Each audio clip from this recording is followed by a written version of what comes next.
Hey, good evening, everybody. I do apologize for the. I guess I'm technically late now, but I'm definitely testing the edges of my start time anyway. um, for those of you that didn't see the tweet, I did need to. Um, I did need to get some laundry done, lest the gods cover the sun again. But I will just caution you: there's not that much time left on the timer.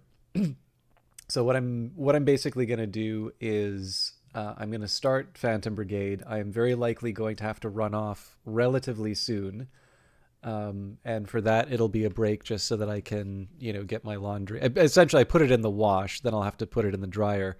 Very likely, I will have to take it out of the dryer during the stream as well. So there will be interruptions, but it is a turn-based game, so I suppose that's good for me. But needless to say, I do apologize. I like to try and keep everything organized, but I mean, this is just the reality of where I'm working, right? The time it'll take me to get home usually means that I'm starting stream. Sometimes I will actually start stream before I've had dinner, which is highly questionable.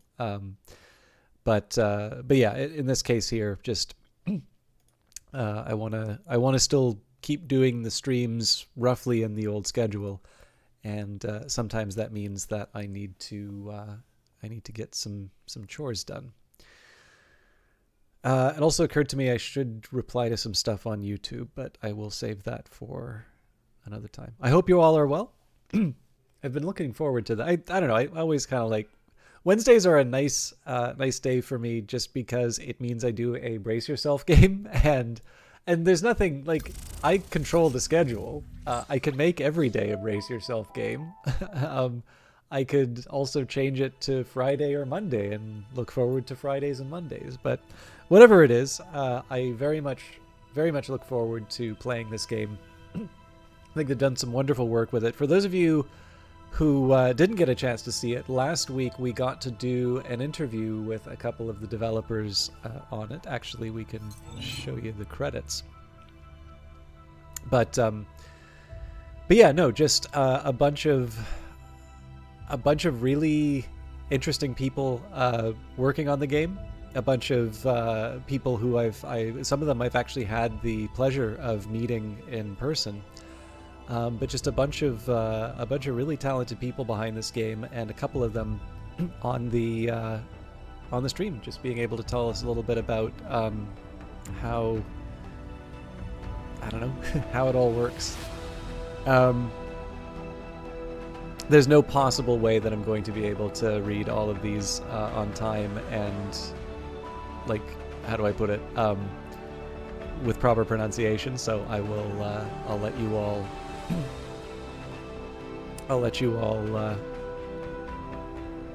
take it all in. Mostly what I'm a little worried about now is if I don't if I skip it over now, I'm gonna feel kind of mean for not crediting the right people. So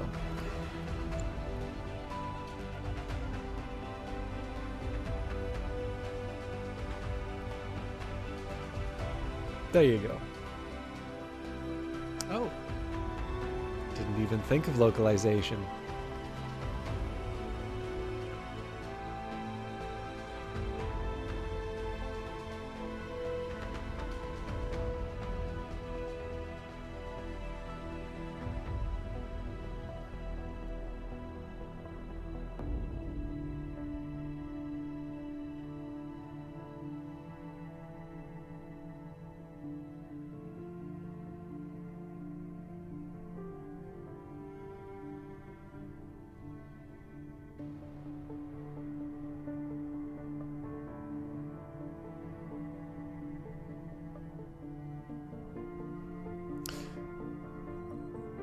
I do apologize for those of you who came in early. I wasn't expecting it to go this long. It's been a while since I've seen the credits, but I suppose the best I can say is gives people a chance to come in.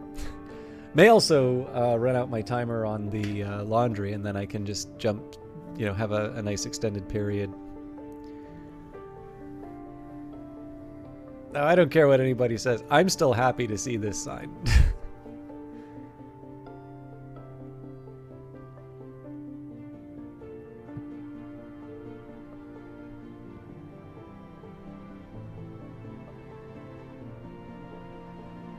This is also kind of interesting here, just to see the reference to the assets, because I know that actually came up in the interview. I wasn't aware that the game had actually used some assets from the asset store. I actually feel a little bad for mentioning asset flips, not because I think it's bad to. It's just I feel that I could have made the point in a better way.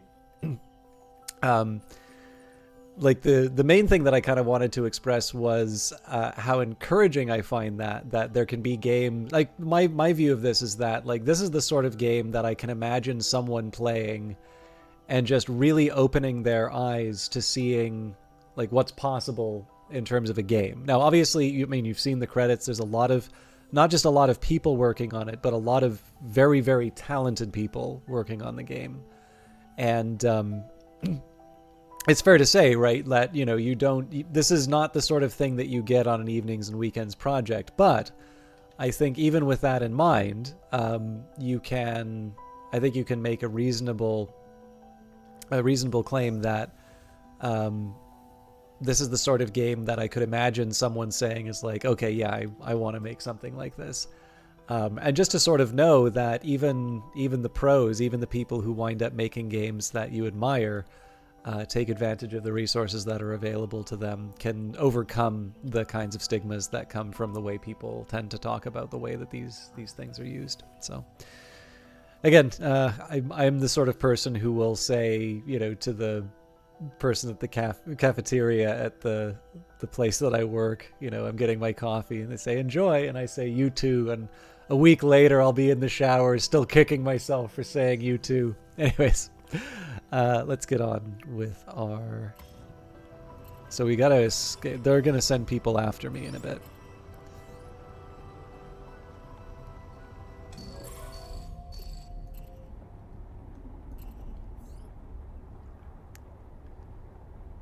Okay. Ah!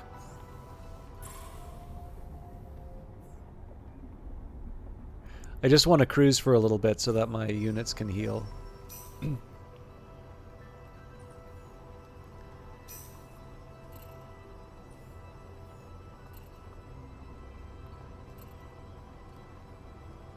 There's actually a side of me that says maybe we ambush the repair convoy, but I'm gonna settle for a tangible win here.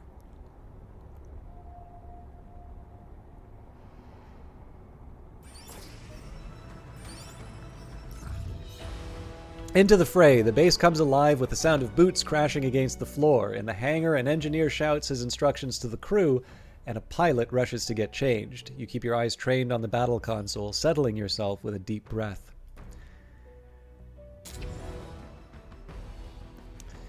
Okay, so this is what we get for being crafty in terms of our movements. It's a pretty straightforward fight, looks like.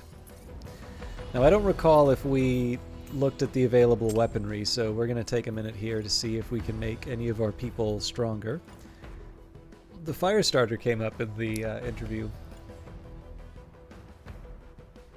Now this is interesting. Oh, this must have been something that we picked up when we raided the convoy.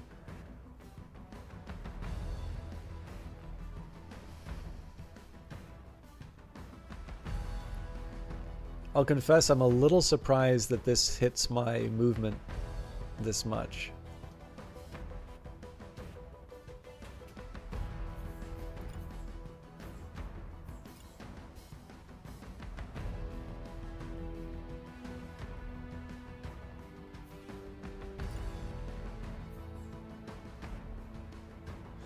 So I don't mind throwing a different arm on this, but I want to make sure that I'm still running at 28 on this mech.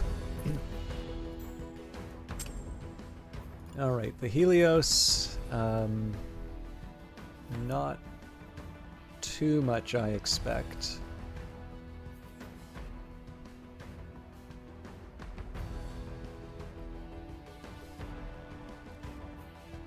I think I'll probably just wind up scrapping these two. Like, it's nice in one sense, like it is a higher level, but the ability to move the parts in and out is just, especially for a torso, that's just too strong, so.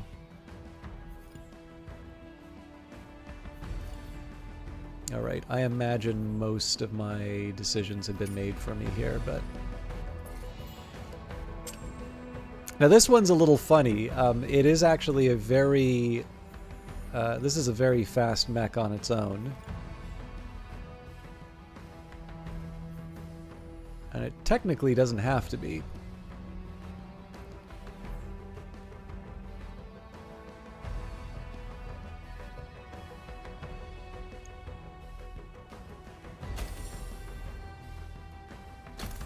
Well, there's the 28.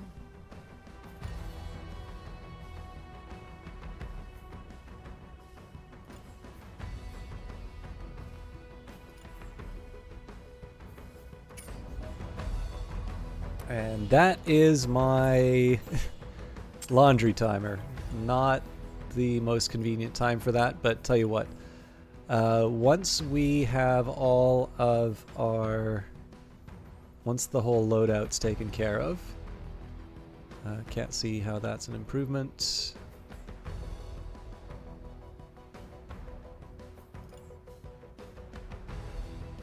Probably gonna wind up scrapping everything but the heavies.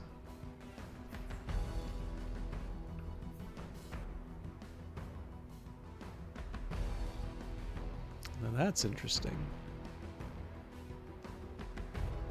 Oh, it's because of the hollow plate. Okay. This will be pretty easy.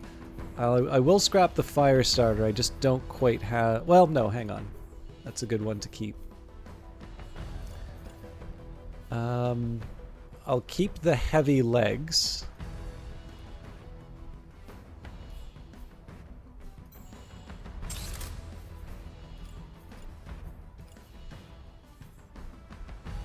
I really don't see how I'm going to use the prism, but...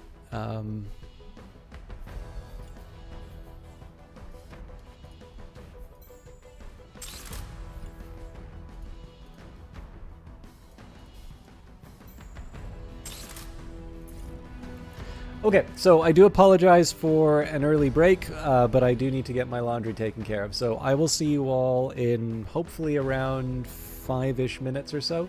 Again, it's however long. It's a pretty crowded laundry room, and people did laundry around the same time I did, so if they're ahead of me, I'm just going to have to wait for them. But anyways, I'll try and keep it short, and we'll be ready for some proper Phantom Brigade shortly after. See you in a bit.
All right.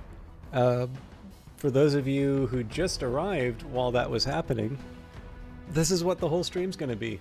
I had so much fun doing that. Let's do that in an hour. All right. So for those of you who don't know, I'm doing laundry, and not the best thing to do when you're streaming, but it's the only time I can. So we are ready to deploy.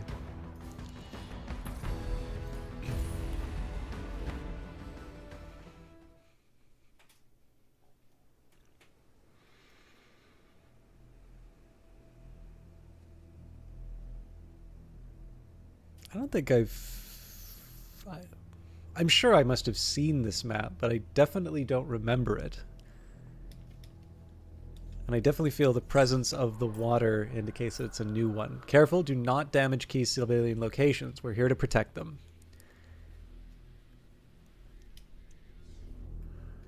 All right. So I believe the way that water works in this game is if you're standing in it, you get an improvement to your cooling or heat dissipation, I suppose. But we're probably not going to build our turn around that. So the big drawback here is, as much as I'd like to do it, it's a pretty straightforward fight, right? We've got 3 mechs, 2 tanks, a nice long column to engage them through. So I really don't need to get clever as far as the water placement. But I definitely want to get an early shot with the sniper in. We might be able to just delete this tank at the start. And I'm trying to think who my next favorite target is. So in terms of availability, this is the one. Okay. So I'm going to settle for that. Now, it looks like my shield unit is the one that's going to get the missile flying after them.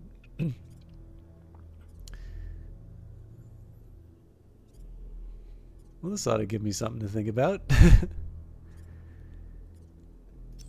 Okay. It's going to do it slightly differently.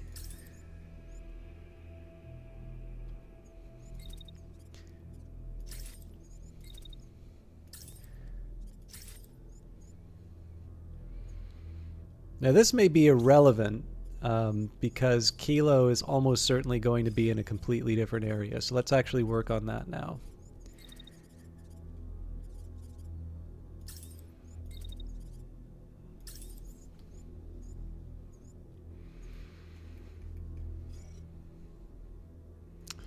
Yeah, so I'm actually...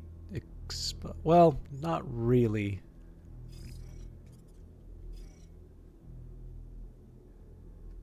It does say it's hitting the side of the hill. Now, I am a little worried that that's not entirely accurate. But I'll settle for it. Did I misread that? Nope.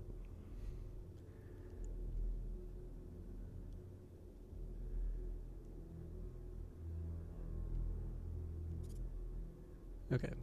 So here's what I'm thinking I can do instead.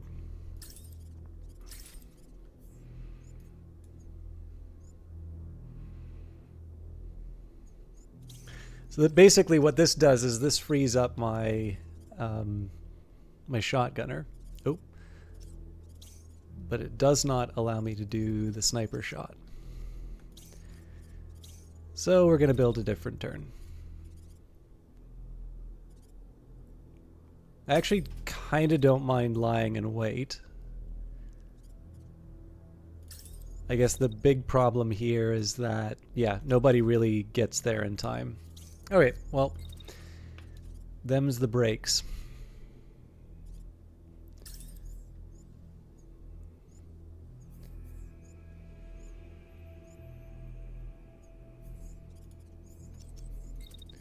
Wait till the unit with the assault rifle pass. Oh, that's right. There was a reason I was dashing. Kieran, how you doing? Really wish you could stick around, but work has screwed you with your shifts. No, it's all good. And I got a late start because of work/laundry.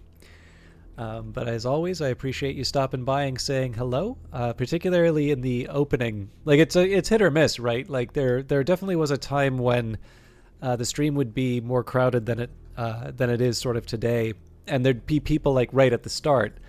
So it's always just kind of nice to have somebody to interact with at the start and just be able to say hello. So I appreciate that, Kieran. I know I kind of give a variation on this each time you stop by, but I don't want that familiarity to seem, or sorry, I don't want it to sort of just become this familiar thing where it's taken for granted, because it is something I appreciate. Anyways, I do hope your shift goes well. I know you wind up working at times you don't necessarily want.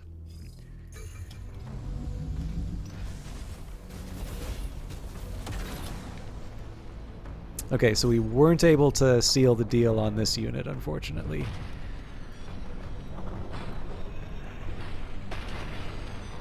Oh, you've just finished. My bad, I misinterpreted. Oh, you know what's funny? I think this unit with the assault rifle is actually going to wind up giving this this tank the boot.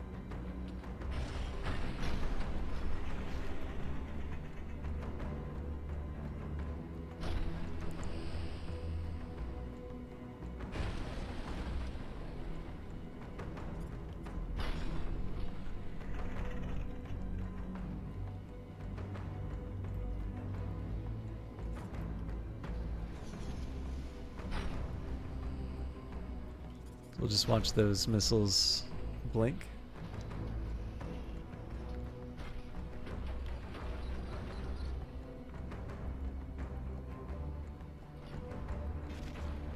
Oh man, that was a beautiful hit to the center torso there. And yes, they did bonk their own tank.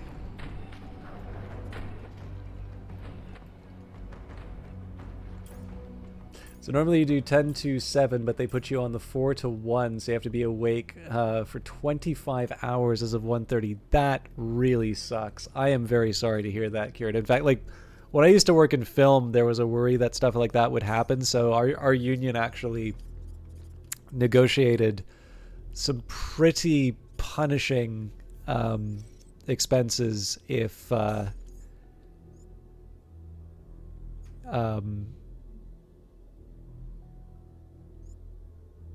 there was that kind of overtime. So I am sorry you have to deal with that. Okay, so this pilot's going to eject. It would be a tremendous waste to try and take them out. But what I do need to do is I need to get the I need to get my assault rifle unit right out of there.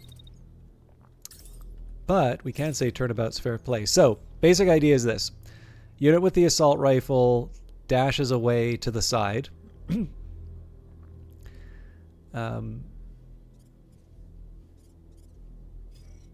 Now, I do want to be careful. So if you notice how this turn goes, you'll see near the end they start shooting after the unit with the assault rifle again, and right now that's directly behind the machine gunner. So I want to change the positioning there, but I also want to see what I can do with the rest of the turn. So the first and obvious candidate is the sniper. So as always, the question is, what can we do with that?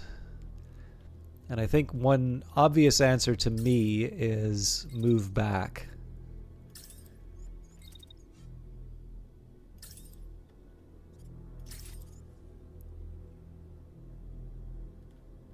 Oh, actually, they're going to be targeting me, so here's what we're going to do instead. We're going to extend that weight.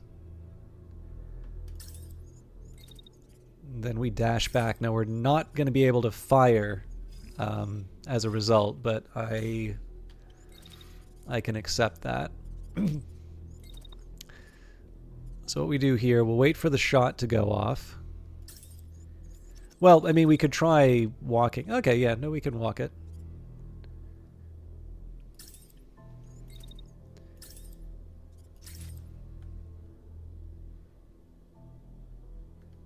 All right, actually, that's a nice little it's a nice little combo there.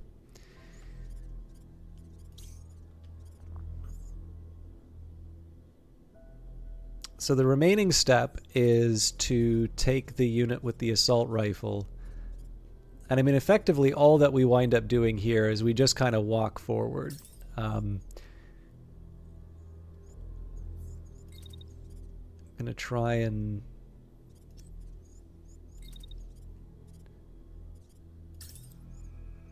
I want to try and be careful about it, but... yeah, you know what? We're just going to stay put.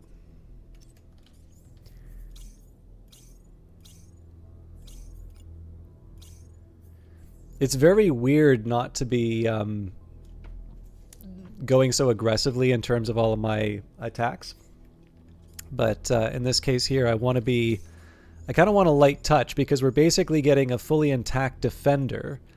And I need to make sure that my existing units aren't going to be too damaged. So here we're going to watch the Great Escape. Actually, one thing we can do is see the turn how it...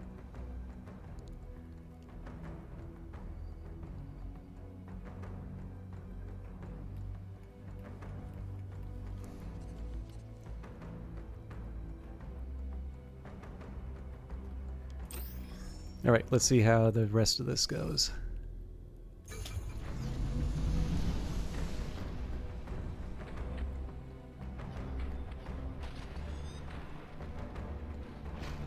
Okay, so a little bit damage on the unit with the assault rifle, but nothing critical. I am a little worried these missiles are going to hit my defender, so... they're certainly on track. So even though we did the dash, it looks like we're going to suffer some consequences. I mean, again, if a unit's going to be targeted, you kind of want it to be the one that is designed to take some hits, but concussive damage is still a thing. Oh, that's a shame. I don't think the sniper shots did anything. It was a complete miss.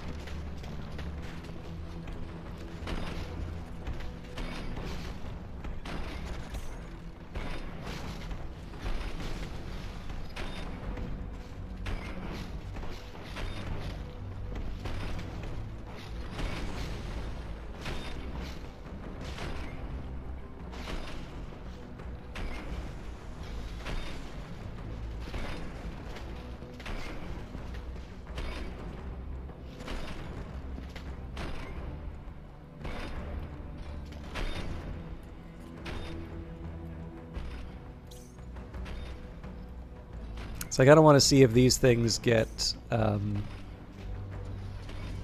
pushed aside.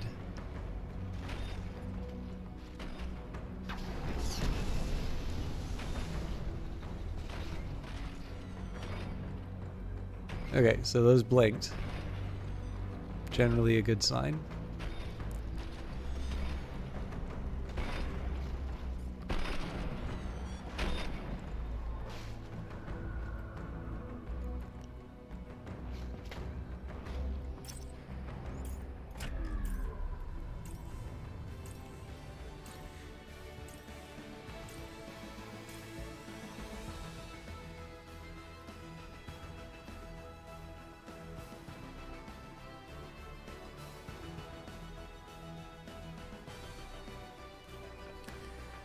Any specific goals for today, or just play the game? Yeah, I mean, one thing I will say is I feel that the Brigade is a little under leveled for what we've been through. But I've decided that I want to... So I want to do... It's kind of a twofold goal for this playthrough. And I'm not talking about just today. I'm talking about this play session in general. I want to go as directly as I can to the capital, and that allows me some variety in terms of how I approach it. But what it means is because we're not going to be able to kind of extend the liberation over over multiple provinces. I mean, other than the ones that are sort of required on. If I should also note, you do not need to actually you don't need to capture the intervening provinces, so far as I can tell. I believe you you can just do you could just, you know, take the very first fight and go straight to the capital. I wouldn't fancy your chances, but there's no rule saying you can't do that. I've always wondered. I've seen this a couple of times now, and I'm wondering what causes it. Anyway,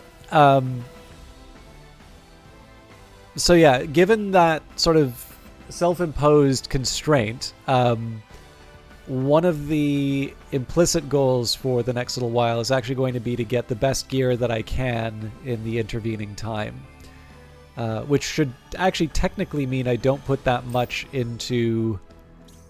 I shouldn't actually put that much into the base, but that's a separate issue. So, I mean, my chances are even worse on this shot, but the unit's running straight for me, right? So what we're going to do is we're going to do our thing. We're best deployed on the other part of the map. Now, I'm going to guess that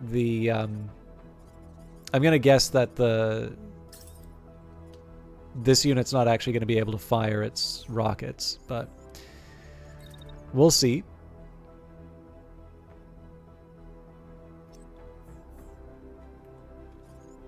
Give it a little time to run by, and then essentially what I want to do is I want to, you know what? Actually, we're going to wait for our ally to clear the shot too, because this strikes me as a condition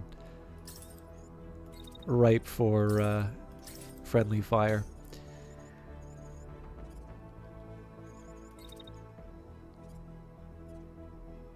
Okay, so what I want to do here, I'm not going to wait the whole turn because we do need a more mobile unit to clean up. Oh, but looks like somebody... Okay, so we've actually blocked our path here anyway.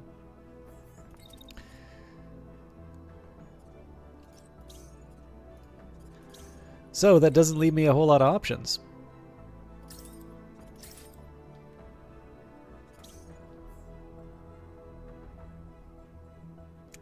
Okay, so they're going to use the marksman on my machine gunner.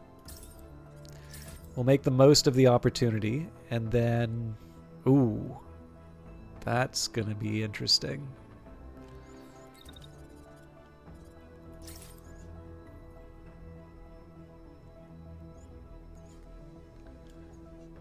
If I pull this off, this is going to look sweet.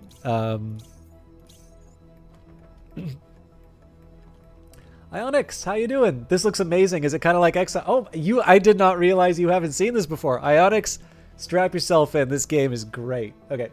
I have played Into the Breach, and in fact, I would say that Into the Breach is the better comparison. But XCOM is an excellent game, and certainly. So this is a turn-based strategy game.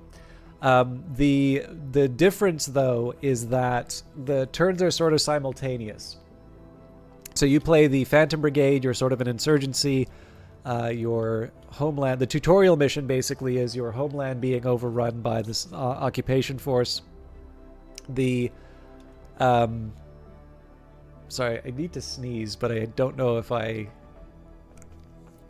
all right, I'll try and tough it out.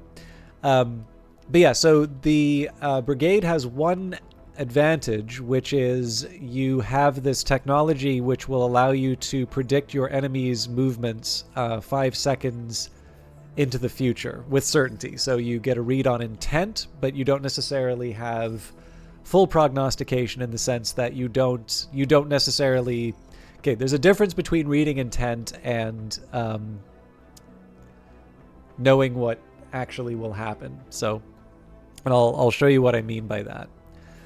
So essentially what happens here, if you've ever played a game called Frozen Synapse or Frozen Cortex, it's a similar sort of idea of a of kind of these simultaneous turns, setting up plans and seeing how they play out.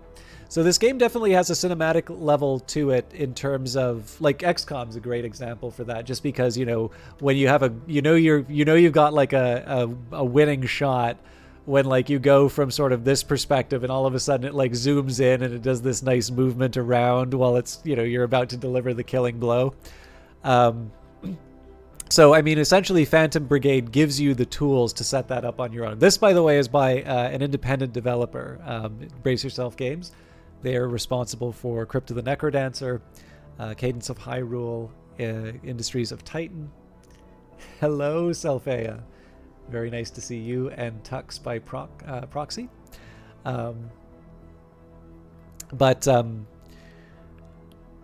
Yeah, so sorry, Industries of Titan, the forthcoming Rift of the Necrodancer, and then they've also published Godless, Super Raft Boat Together, and the excellent card game, which Dendrian has been playing, Cobalt Core.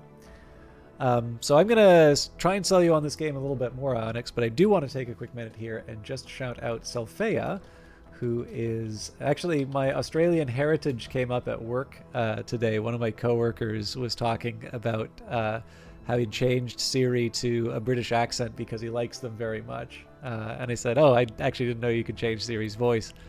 And then he's like, no, you can get like an Australian one and an Irish one. And I was like, oh, I guess maybe I should switch to an Australian one. And then, yeah, anyways. But Selphea is the real deal, not one of them fake Australians like me. But Selphea insists that she plays games that are not my time at Sandrock, but I've never seen her play it. Selphea is a mod, actually, who I found. Actually, I guess Ionix would know this through not banning me in other chats. So I met Selphea through Dendrian, but is definitely a very talented streamer in her own right. Very welcoming stream. It's also the first place I ever saw words on stream. But Pixar, it didn't happen. But no, Selphea is a lot of fun to hang out with. A lot of interesting people stop by her channel, but you know, it's not, you don't go there just so that you can see all the brightest and best. You go there because it's a very welcoming environment. And I was pleased to introduce Selphea to the phrase cats get stats. So for those of you that happen to like cats, there is usually a cat cam set up.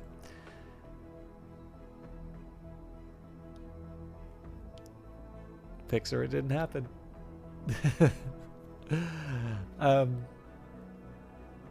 Nice. Anyways, it was very good to see you, Selphea.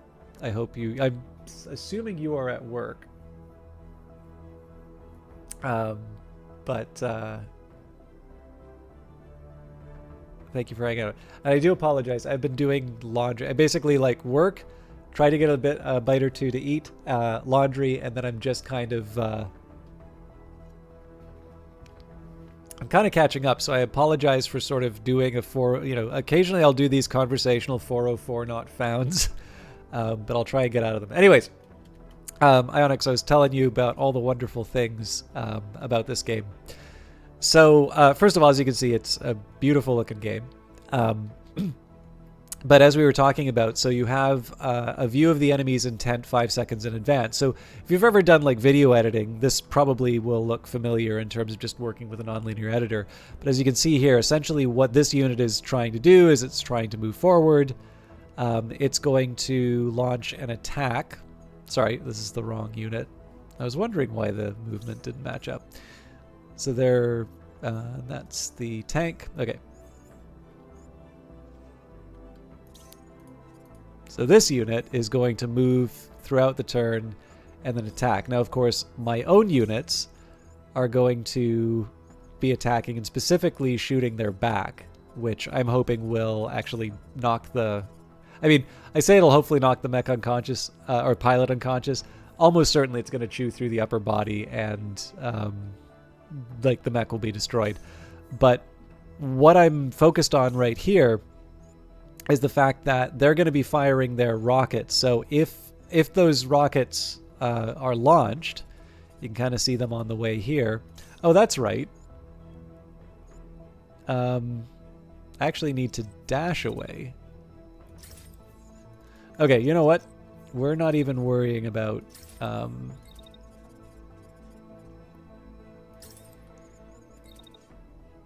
Okay, so because there's rockets coming after me, I need to give them the slip. What I'm going to do instead is... Actually, I think I already did, but I'm going to be doubly careful. So what I'm going to do here, we've got a nice direct shot on this unit, which has been sassing my my machine gunner over here. So again, I'm expecting these two units to hit this unit from behind so that its rockets don't fire. So again, it expresses intent here, but the whole point of me taking this turn is to stop them from actually being able to do that. We're going to ignore this tank, and we'll work on that next turn. And then the big dramatic move on this one is going to be the machine gunner opening fire on this unit trying to return fire with the marksman rifle, but instead this unit dashing away while overheating in what will either be an amazing dramatic escape, or it's going to be a weapon that does 434 damage, hitting me on my 245, 207, 369 parts, or maybe the 504. And on top of that, Riley Cunning, very wonderful composer and really nice guy. Turns out he went to the same university I did. At the same time I was there. There's a really good bit of music that he's composed, which is playing. So when we hit execute, we're going to get to hear some big dramatic music.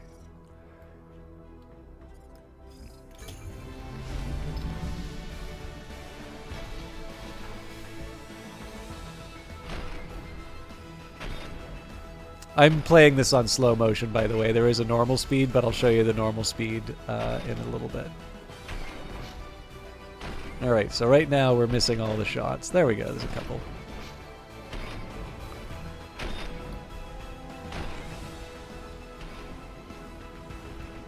Okay, so I'm not worried about the rockets. Turns out they might have been a problem.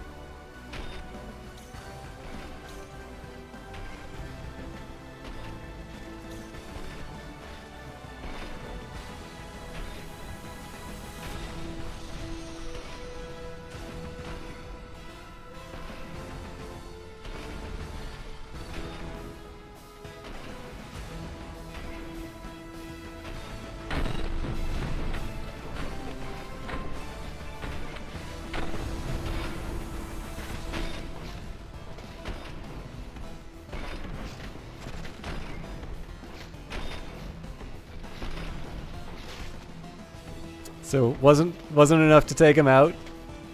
He's getting ready to take his shot.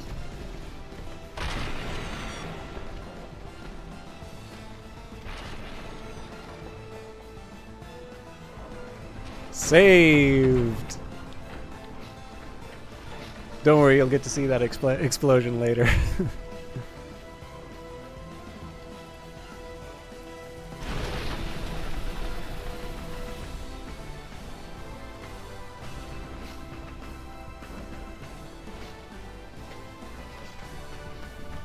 And one of the missiles just decides to have its revenge. That overall, though, that was a pretty good turn for us.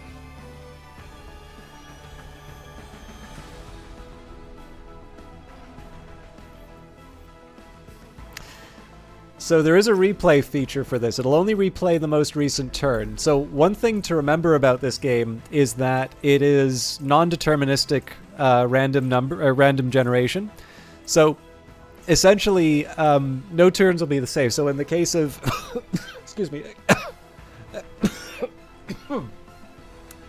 In the case of a game like XCOM, unless you choose, I think that, what do they call it? Like Honest Man mode or something like that. But effectively what happens is the pool of random numbers is determined at the very start. And unless you take different actions, you're always going to get the same result. And that's not set up this way in terms of Phantom Brigade. So essentially what's happening for this replay is it's taking individual sort of screenshot, or not screenshots, but it's taking sort of individual photographs. So if you play on slow motion, you get a better resolution. This is my understanding of it, at least. You basically get a better resolution capture of what is going on, and so you get basically a bit more of an accurate replay. Essentially, what's happening is these snapshots are sort of guiding the replay in terms of where things should be going, and every once in a while you might see like a bullet that is kind of pointing in a direction very different from where it has to go, and so you sometimes see these bullets on sort of preposterous angles. But I mean, again, if you're focusing on the bullets, you're probably focusing on the wrong thing.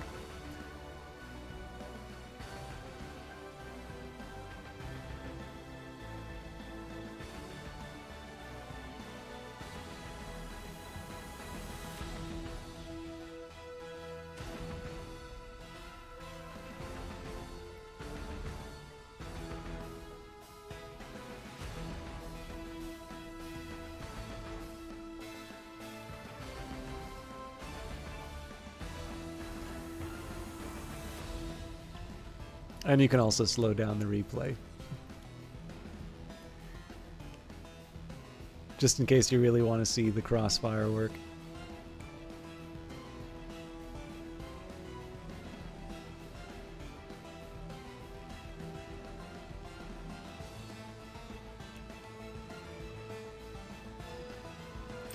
Available where fine games are sold. So anyways, we obviously have gotten rid of an enemy here. We've got a full health tank, and it wants to cause great harm to my machine gunner. And then this guy is still standing, and he wants revenge. So we're going to keep the sniping going. And I don't really have a lot of good options as far as this unit is concerned. It's really crowded here.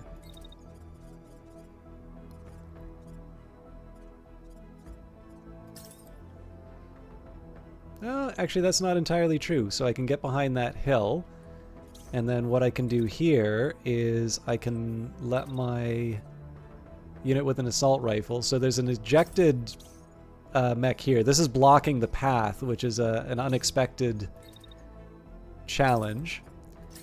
But I get to double up my attacks on this tank, and hopefully that will... In fact, maybe we can try... I don't want to get too cute with this, but...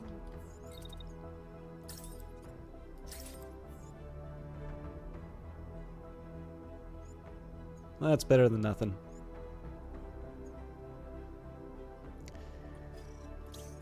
Alright, so the machine gunner, I'm actually going to let them wait a little while.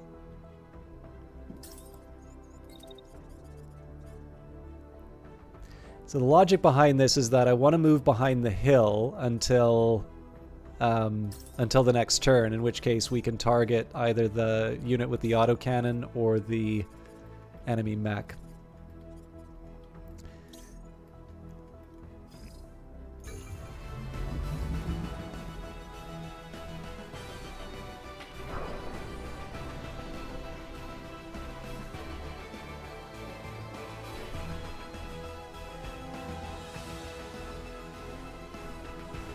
Wrong neighborhood, pal.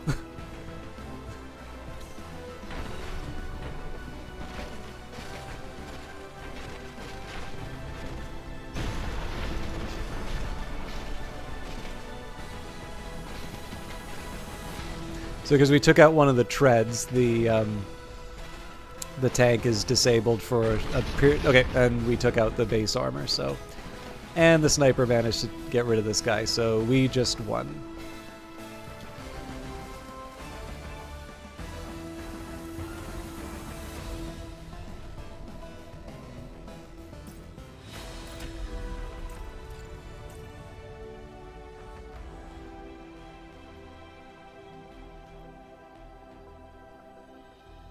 So not so good for scrap, but there you go. The one thing that I didn't get to show off because we were, I mean, part of the, it did say that we were supposed to protect the civilian buildings. I didn't actually see a tracker for it, so it could be that this was I don't know, maybe something changed, but basically, when I talk about the simulation, so there's one part of sort of the random number generation in terms of sort of placement of bullets and such, but another thing is everything is simulated. So these buildings are destructible. If there's like a stray missile that sort of goes somewhere, you can kind of, I mean, this isn't quite the same, but we obviously had mechs running along here, so you can sort of see the field is a bit depressed where the mechs were. And there are actually some missions which are specifically about destroying buildings. And what's particularly cool about this is that if a lot of buildings get destroyed, there's actually a certain amount of smoke that starts generating over the level. And it creates this, like, it's really interesting to see the battlefield sort of just transition over time. So we'll see if we can show one of those off. Anyway, to the victor go the spoils. So we are going to pick up some goodies. First of all, I'm going to take anything with color on it. And then we will scrap. First of all, we're going to scrap basically the intact mech because the scrap cost is less if it's full. So this is why it's better to either knock a pilot unconscious or to compel them to eject by, giving them near fatal damage. And then the rest of this here, we're just going to scrap. So as you can see here, it's 10 instead of 5 to scrap this. I do believe your scrap budget goes up the more mechs you destroy, but generally you have to actually pick what you want to keep, which we've done here. Our heart and soul. Someone plops a large crate onto the table in front of you. Slowly you look up and take in the proud face of one of the townsmen. He beams at you, his mustache twitching in glee. We don't have much to give you, Brigade, but this is the heart and soul of our town. He gestures to the alcohol in the crate. We make it all locally, right down to the glasses and labels. You did us an enormous favor, so it's only right that you get to take some of our heart and soul with you. The townsman preens, and one of your pilots whistles at the offering. Please enjoy and come back to visit sometime. So we can drink now or save for later. We will add another booze to our stockpile. Okay, so if we want, we can try and raid the convoy. I'm not going to go overdrive, but yeah, let's try and chase this thing down. I want to repair the brigade for a couple seconds. Okay, so they've seen me. Brigade's repaired. They've sent someone to get me. Stuck in the mud. The rain outside hasn't let up for hours. Luckily, the mobile base's wheels are able to deal with the thick mud of the country roads. Not everyone is so well equipped, though, and you come across a tractor that has gotten itself stuck. The woman driving it is splattered in mud and looks exhausted. Please, she says when the base stops, will you lend a hand? So there's an enemy patrol on its way. I can't help push, otherwise they're just going to run me down. So yes, we will use the tools, and I suspect they are the close combat unit's gonna catch up with me. Yeah, so we can't take out the repair convoy. Depending on the time, we might be able to try and give them the slip.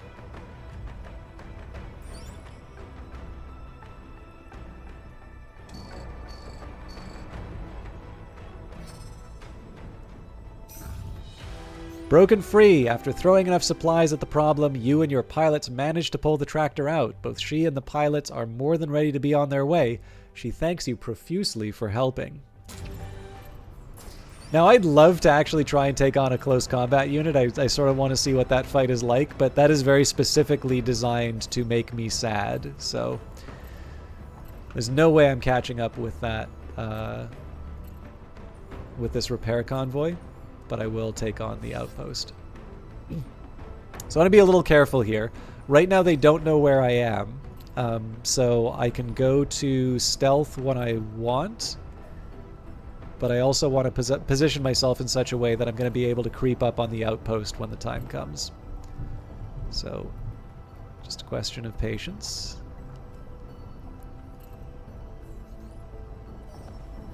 Okay, running quiet. Now we've lost eyes on the close combat unit because our own detection is reduced. Okay, now we go loud. There we go. Pin drop. The base is tense and quiet. You can hear the rat-a-tat of guns in the distance, and the smoke is thick just ahead of you. One of your pilots tries to break the tension with a joke, but there's only nervous laughter in response. As you get closer to the fight, you see burning mechs, and they are too damaged to tell which side they might have belonged to. You all turn your eyes away. The Home Guard sent out a distress signal, an engineer says. Are we going to answer it? Suit up. Okay. Oh! Ionics, if you wanted some photogenic moments, you are about to see them. Leave a heavily defended military base in ruins. The window of opportunity is short. Focus on damaging structures and avoid enemy units. The mobile base will retreat once reinforcements arrive. Alright, so we're going to redesign the squad here. So this burst assault rifle does have an impact level, and actually I think we're going to keep the burst as it is. And because the burst is already a good building destroyer... Oh no, that's really interesting. Oh, it's probably because it doesn't have a... Okay, I am going to switch this out, so let's go capacitor 1.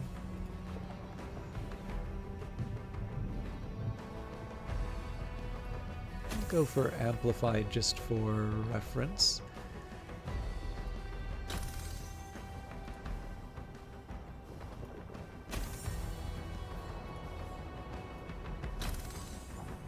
Okay.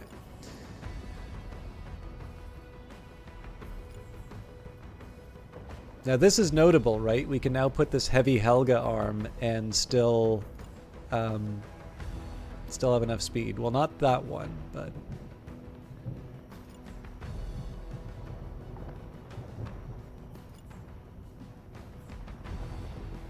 I'm going to see if I can make the... Well, I don't know if I can make the numbers work here. So this is a 12 mass compared to this 12 mass. Oh, 9.9 versus 12. Okay, so if I go for the Helga here, and then I put the Elbrus on. Yeah. Okay. And remember, we don't change our colors until we beat a boss. Okay, so the Helios. So the Torrent machine gun also has an impact level. That's good. As does the missile launcher. In fact, the missile launcher is 520, so that's still better. What's the story here?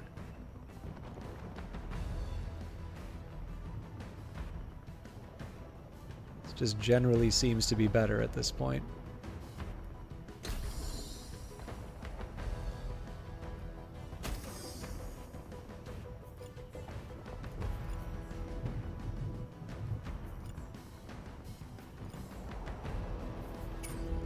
Okay, there's actually less for me to change than I thought.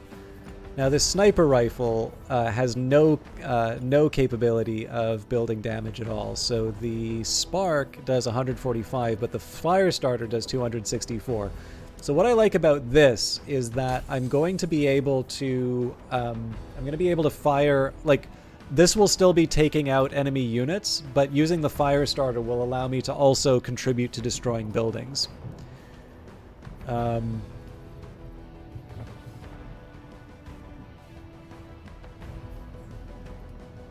me take a minute.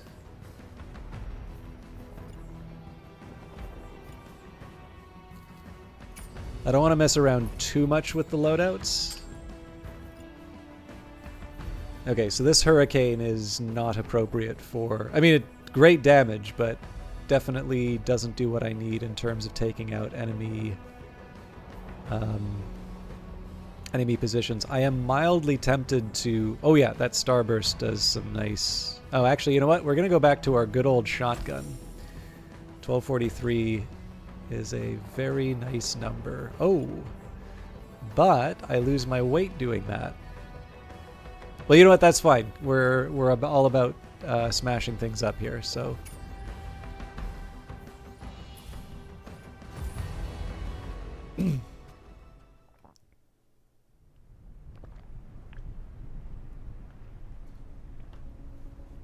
Ooh, another good song. Well, it may not stay, but... Actually, they're all good songs, but there's a couple where I'm like, all right, yes, if we're in the middle of a big fight, This is a particularly good one. We have limited time.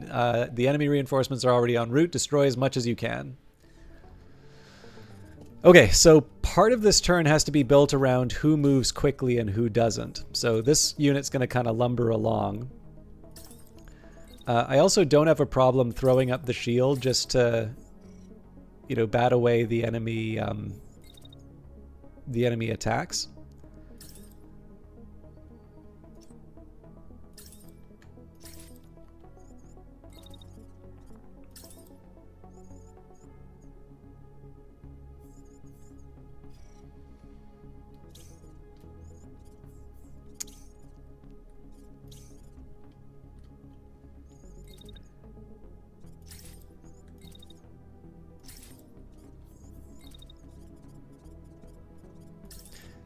Okay. So this missile does more structural damage.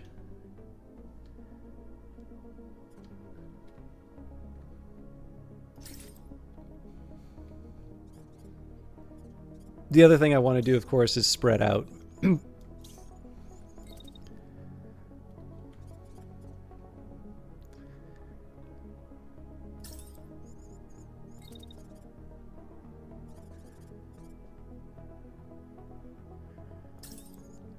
There's not a whole lot for this unit to do, so I'm going to sort of eat a little bit of the damage that this shotgunner is going to do. But again, the aim right now is to... Actually, you know what I'll do? We can move up, and then we can dash. But yeah, so the aim right now is just to get people in position to do as much damage as possible. So while everybody else is moving up, I'm going to move my sniper in position, and as much as possible I want them to just, you know, pick priority targets and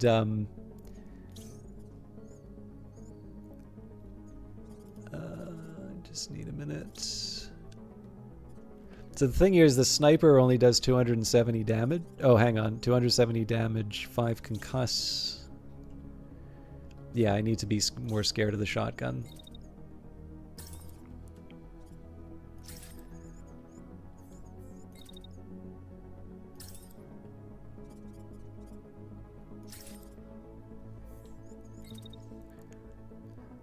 So I am in a bit of danger of getting cornered where I am.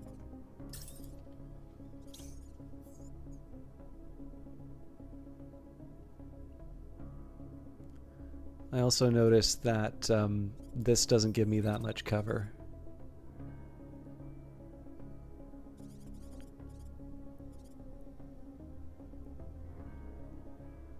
This does, though. I'm assuming, yeah, I can't throw a second batch in. Okay, so I'm pretty content with how this opener is going to go.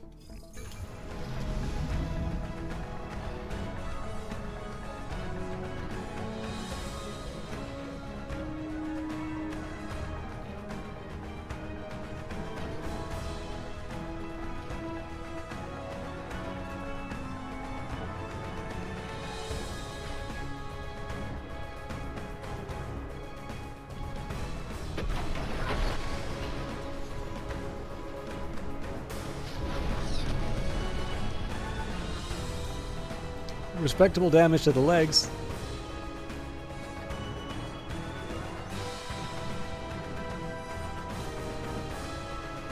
So they're going to fire on this unit, which is just putting up its shield now.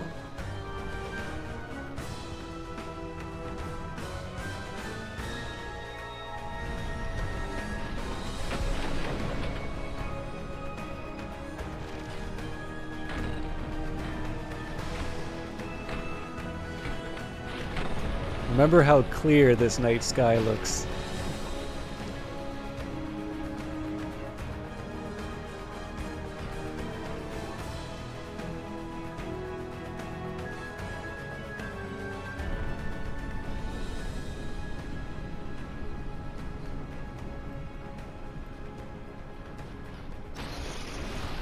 Ooh. I was not expecting us to take out one pilot right away. So remember, the shotgun's not intended for this unit. It's intended to do a little something like that.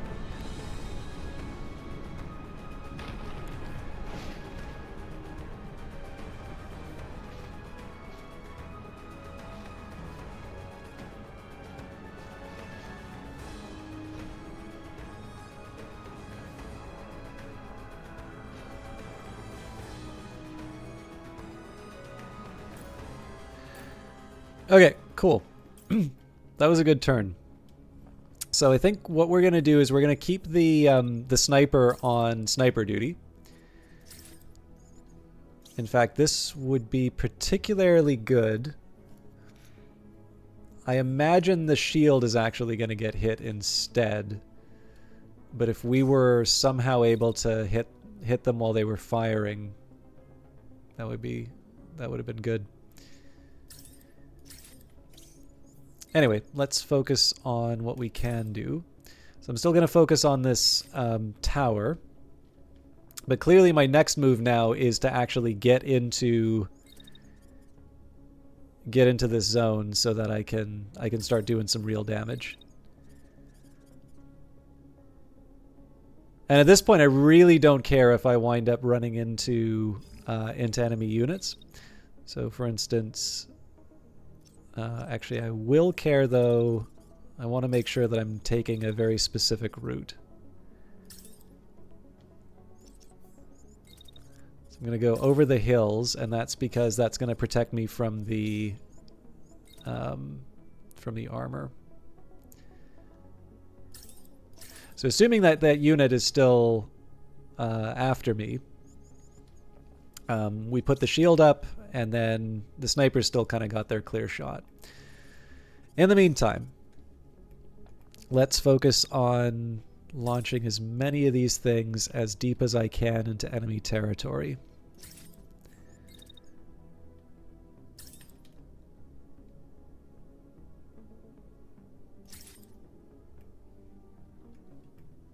Probably going to hit this building instead, but as long as it hits a building, that works for me. Okay, so finally we need to kind of justify the existence of my unit with an assault rifle.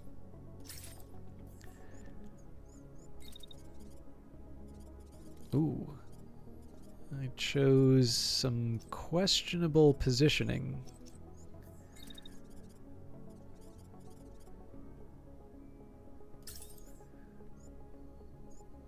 But still not a disaster.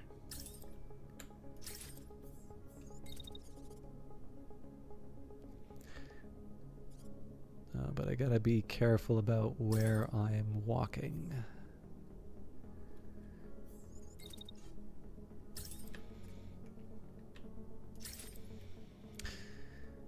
Okay. So you can kind of see how this turn's working out, right? I'm moving around the edge. Now, I'm not worried about this unit with the autocannon because they're just too far away for that to be a major concern. But yeah, so unless I want my units to overheat, we've done all that we can.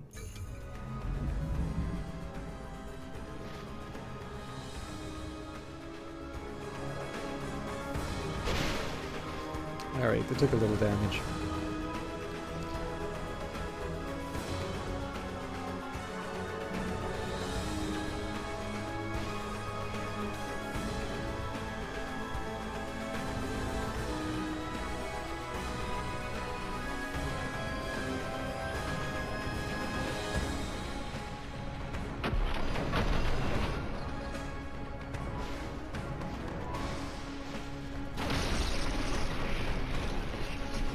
Okay, shield's down.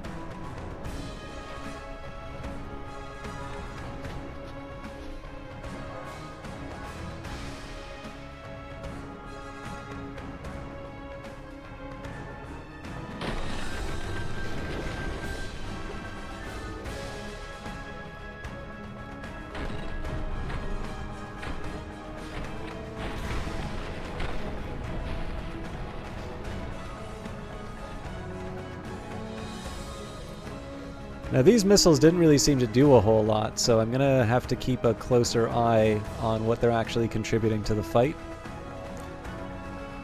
And looks like this building's still standing.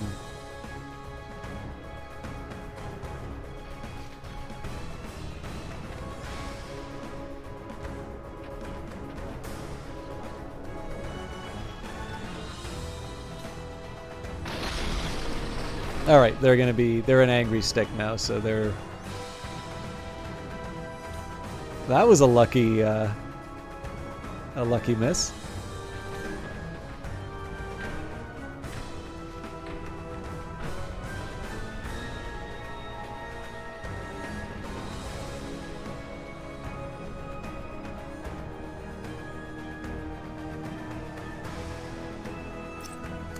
Okay. Looks like there's some new arrivals. Yeah. Just going to want to be careful about that. In fact, the unit with the assault rifles actually got itself into a little bit of a pickle, but we should be able to see that through. Madad, first of their name. Thank you very much for the follow. Okay, so again, name of the game right now is to destroy buildings, and that's exactly what I intend to do. So again, this unit's not going to do anything, so we can afford to start moving my sniper in to try and contribute a little bit more to the fight. One of the ways it will contribute as well is I'm going to get in close enough so that I can add a sidearm attack on that building. Now, this isn't just so that I can, have a I'm helping moment. It's also so that I can position this unit so that they can start working on these guys. Hope you're doing well. Now, I'm going to worry about the shotgunner a little bit more first.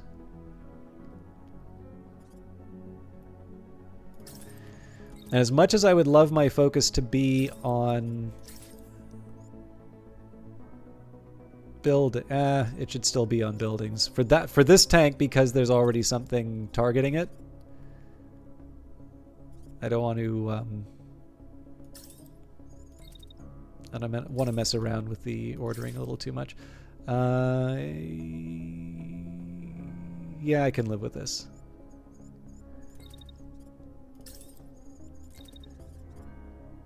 Again, the aim right now is to just get in close to the action so that I can actually start doing some real damage to the enemy base.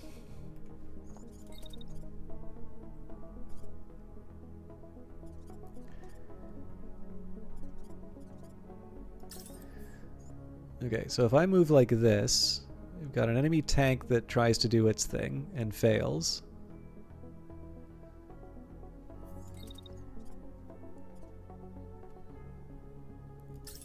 Now the important step here is I can actually move around this. Oh. Nope.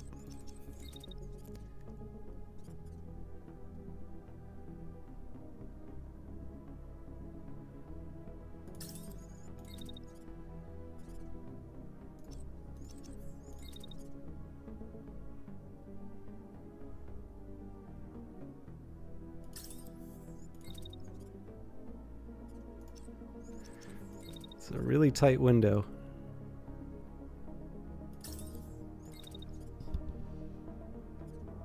So apparently the second I peek my head out there, I'm a target.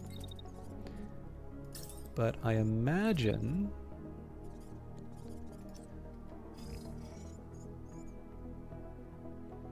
How does that work?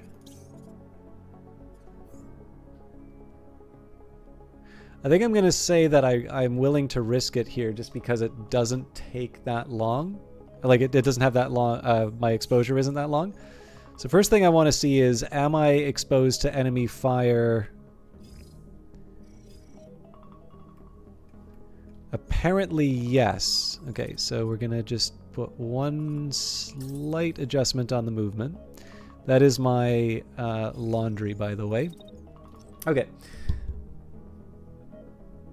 So the last sort of step in this is if my mech is kind of constrained in its movements, that's fine. But what I want to make sure is that where I'm based, I want to make sure that I do damage where I can. So that means something like this building, blow a hole in it. If I'm stuck here behind this, well, that's fine. I've got an assault rifle that does a lot of structural damage. We're going to shoot for the base of this particular building. All right. I want to commit this turn, but I do need to pick up my laundry. This is going to be a slightly longer break than the previous two, just because I actually need to get it out of the machine and just make sure everything's kind of clean and all of that. So I'm going to take a very small break. Apologies to those of you who have just arrived, but I do... This has been building up from the very beginning of the stream, so I will put a break sign on.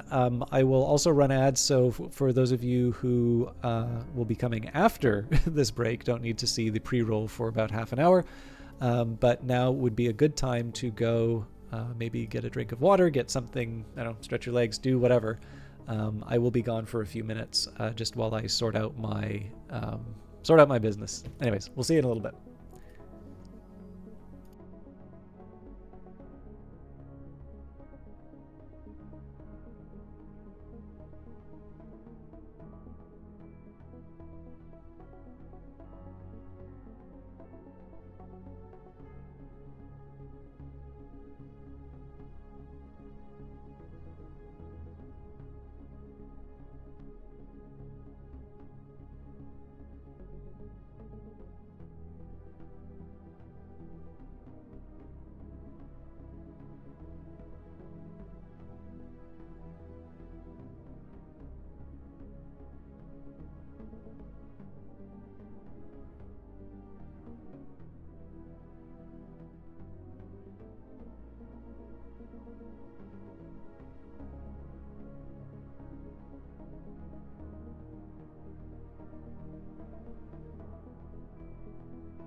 All right, I suppose that wasn't as painful as I thought it would be.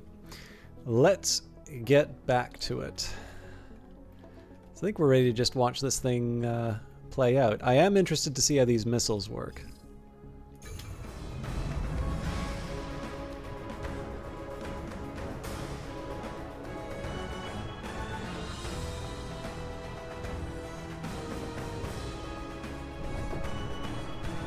don't think that was an intended target.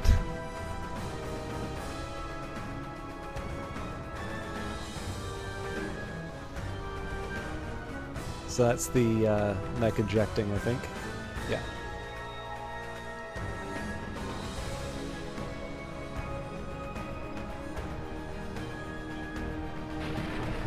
Cool.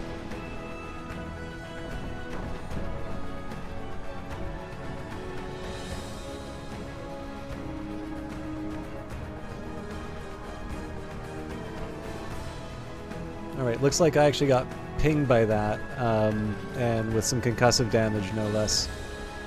So they blew through the wall there.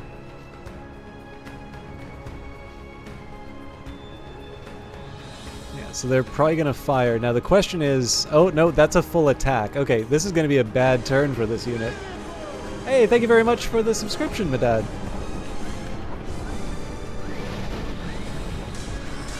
I actually can't afford too many of those. I don't have an exact idea in terms of how much damage it does, but you can see that my concussive is already quite low. Oh crap, I've almost lost Kilo. So effectively at this point... Thank you very much! So when you say the videos you've been watching, I'm guessing you must have found me through YouTube.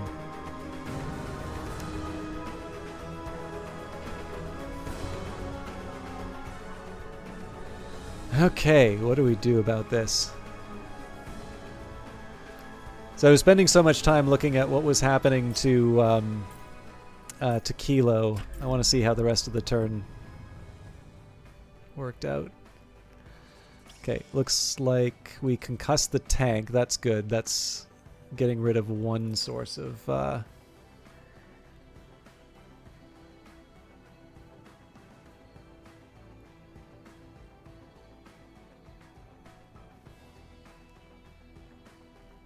Ah, gotcha. I was actually, so it's funny. I don't know if you watched your I don't know if you got to see the very beginning of this stream. I'm guessing not, but I actually started off saying is like, oh yes, I need to respond to a comment. So I saw your comment asking for playthrough. Actually, you know what? I'll still respond to it because I like to respond to stuff on YouTube. But because you asked so nicely, let me just find this here.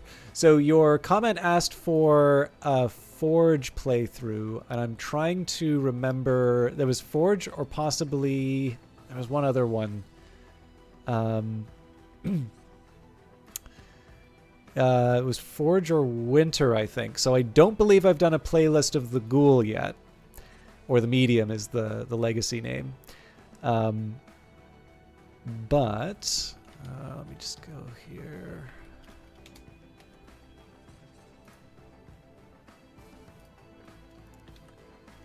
I know my Forge playthroughs were more live streams like this, so they're not in a... They're basically not in a... they're not in a full, like, playlist. But your best bet, if you find that you're at loose ends, and I don't know what to recommend, because I'm actually trying to remember what you've seen already. But the thing for me, like, number one, I'm a small enough broadcaster that I probably should be, making an effort to respond to everyone. Like, not necessarily, like, there are some things that I won't respond to, but, like, it's, for the most part, it's just good to respond where I can, right? But specifically to the questions you're asking, because obviously you get through my stuff a lot faster than I can make it, that link that I put in there is the best place to go if you want to know things that I've sort of prepared for VODs. Some of them are sort of like abandoned. So like I tried to do the old bedtime videos, and those kind of dropped off after a while. The Elder Scrolls playthroughs are complete ones, but those are obviously not Cultist Simulator. But I believe where it went was the first thing I did was there was a Grail Cultist Simulator run that I did, and the first series of dedicated videos I did was the Apostle Obstinate. Then I did a Lord Stab, which I'm trying to remember. That was a physician, so I think that was possibly a... I can't remember if that was a power or a sensation victory. Anyways, then it was Lord Stab. I think you've seen the Priest Legacy. Following that, we did a Dancer run. So if you haven't seen the Dancer, that might be something off the beaten path. Then after that, the next series should be Bright Young Thing, then the Exile, which you just watched, and then the Librarian was actually just after the Exile. And that was it. Although, I can't remember if you got to see the ending of Book of Hours, but the Book of Hours first playthrough streams, that series is completed. I should make sure that I have the videos ready to go. But we have actually gotten to an ending, and that video should be online. So if you want to see how at least the Twiceborn's ending goes, there's another series for you there. Anyways, like I said, I'll give a video comment, just because one of the things I do like, if I can, is if I can give a if I can leave a comment that also gives a signal to everybody else watching the videos that I do in fact engage with the material even after a long time. And to me, I just feel like that's a positive signal in general. So, although obviously I'm going to be talking more about Phantom Brigade here rather than Cultist Simulator, but hopefully that'll at least give you a place to start. Okay. So we did concuss this tank, which is good. Oh no, hang on. Yes, this tank is concussed. This one is an autocannon, so it's less of a threat. But what I want to do with the unit with the assault rifle, I want to start getting that a little bit closer into the base. Seeing as there's no threats on this side, I think we're just going to run around the edge of the map here. I don't mind letting the Helios just sort of be a long-range unit. The funny thing is I've actually chosen a space where there's a couple of tall buildings in the way, and this unit has a fairly... the curve isn't that high, so this is arguably not a good place for it to do its thing. But seeing as we're going to be moving a few more units away, I think it'll all wash out in the end. I don't necessarily mind moving the Protector closer in. Yeah, let's see what we can do. Interestingly enough, even though we've been sort of doing as much as we can, and certainly there's a lot of buildings that have been knocked down, you'll notice we're still on tier 1. But again, we'll take care of these things one step at a time. Okay, so if I just move up like this, so I'm still protected by the I'm still protected from the autocannon. Not the best shot, but it's really my only opportunity here. So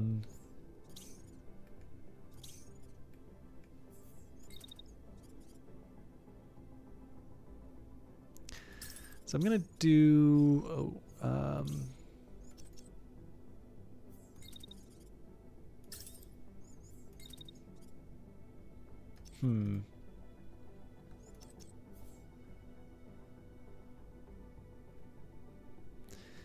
yeah, so they're both moving in a way that's not good for me.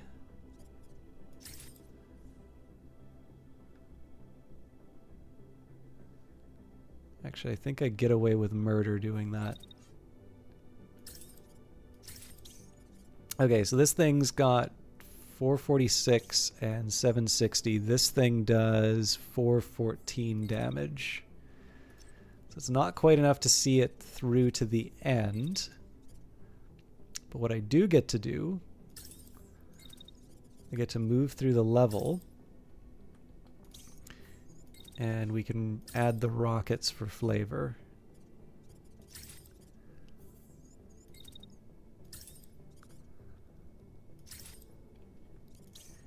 Now,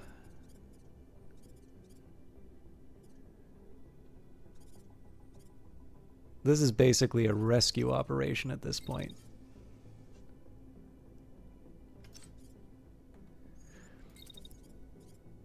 So I'm curious if I just straight up run like this.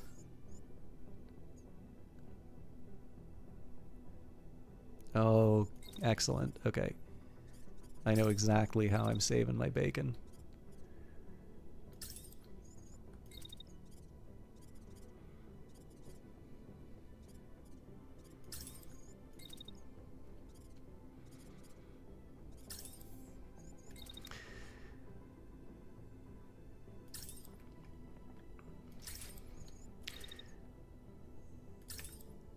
So as always, we want to destroy as much of the base as we can on our way out.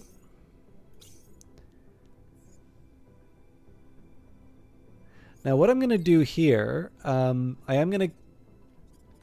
do want to fire the shot, but I don't want to stick around because this unit's gonna be on top of me and cause me some trouble.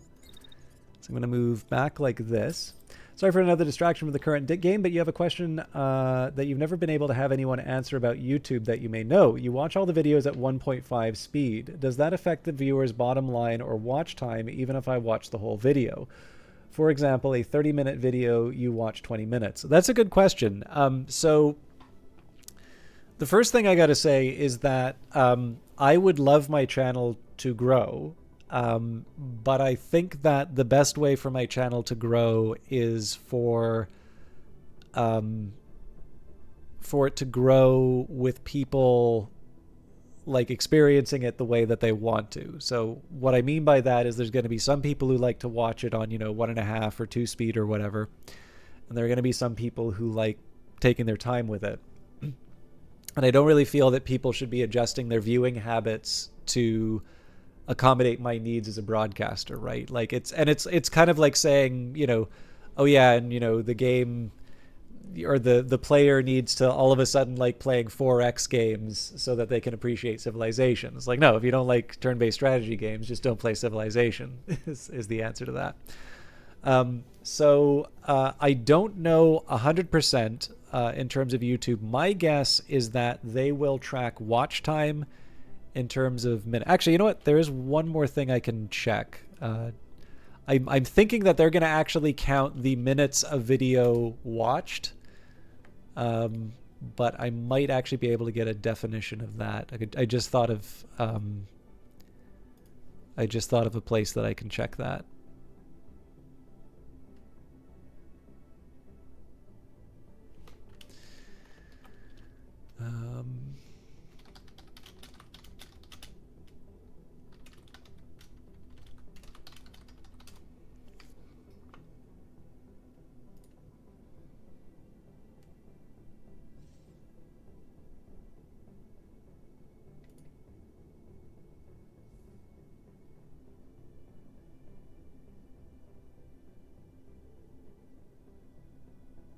Yeah. So as far as I can tell, the way YouTube measures this is that the watch time metric is the actual time someone is spending on YouTube watching videos. So in the end, you probably shouldn't worry too much about that, right? Because if what you're doing is you're watching videos at 1.5 speed and you're just going into the next one, the amount of time you're spending on YouTube is probably the same. But in terms of revenue, that kind of depends on the broadcaster. So there's actually a number of factors that you can't necessarily control that will affect the money that a broadcaster will make. So it depends on what they've enabled for ads. It depends on the content of the video. So for instance, my Cyberpunk videos will make less because YouTube, for whatever reason, has put me as like low accuracy in terms of scoring. And I think what happened is that I put some Cyberpunk videos in which weren't listed as limited visibility, because in the end, there just wasn't a whole lot in there. There wasn't a lot of combat. There wasn't a lot of foul language. So as far as a Cyberpunk stream goes, it was actually quite a tame one. But because I think on balance, Cyberpunk videos tend to be more heavily rated, it decided to override my rating, and as a result, it gave me a low accuracy, which doesn't really mean a whole lot. It just means that they rely more on the algorithm rather than on my say so. But essentially now, because advertisers don't necessarily want to have their content put beside certain types of videos, the limited ads, or no ads in some cases. So like if somebody says like something super racist, then basically you're not eligible for ads. Now, why you would put that on YouTube, I don't know why, but I mean, it's YouTube. What are you going to do, right? But yeah, so in any case, the nature of the content will affect its monetization. What the ad companies are paying for ads. So there's a well-known phenomena that at the start of the year, all of the YouTubers' earnings just fall off of a cliff because all of that holiday spending is gone. And like nobody's buying anything, including advertisers for ads. So in this case here, there might be the same amount of viewership, but because all of the companies that were normally bidding very heavily for airtime, they're not there anymore. So the amount that's being spent on ads is lower, and so the revenue goes down. And again, I'm very small, but even I see that happen. So the things that really help the streamer in terms of like bottom line revenue, like I think there's a subscription option.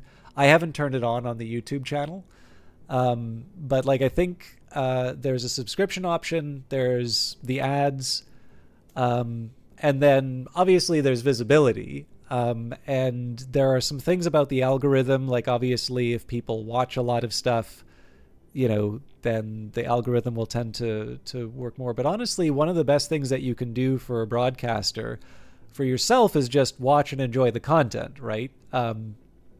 And for me personally, it does help when people let me know that they like the content, because I don't always hear that. But the other thing is that if you feel comfortable doing that, or if you know some people who do that, it actually is also very helpful when you mention other broadcasters, or sorry, when you mention the broadcaster to other people. So this is one reason why I like shouting out people like Selfea. Obviously, where you can, it's nice to build community, and also to maybe direct people to broadcasters that people might enjoy. So I don't think you were here for the shout out, but Selfea is an Australian broadcaster who does a lot of my time at Sandrock, but assures me that she does play other games.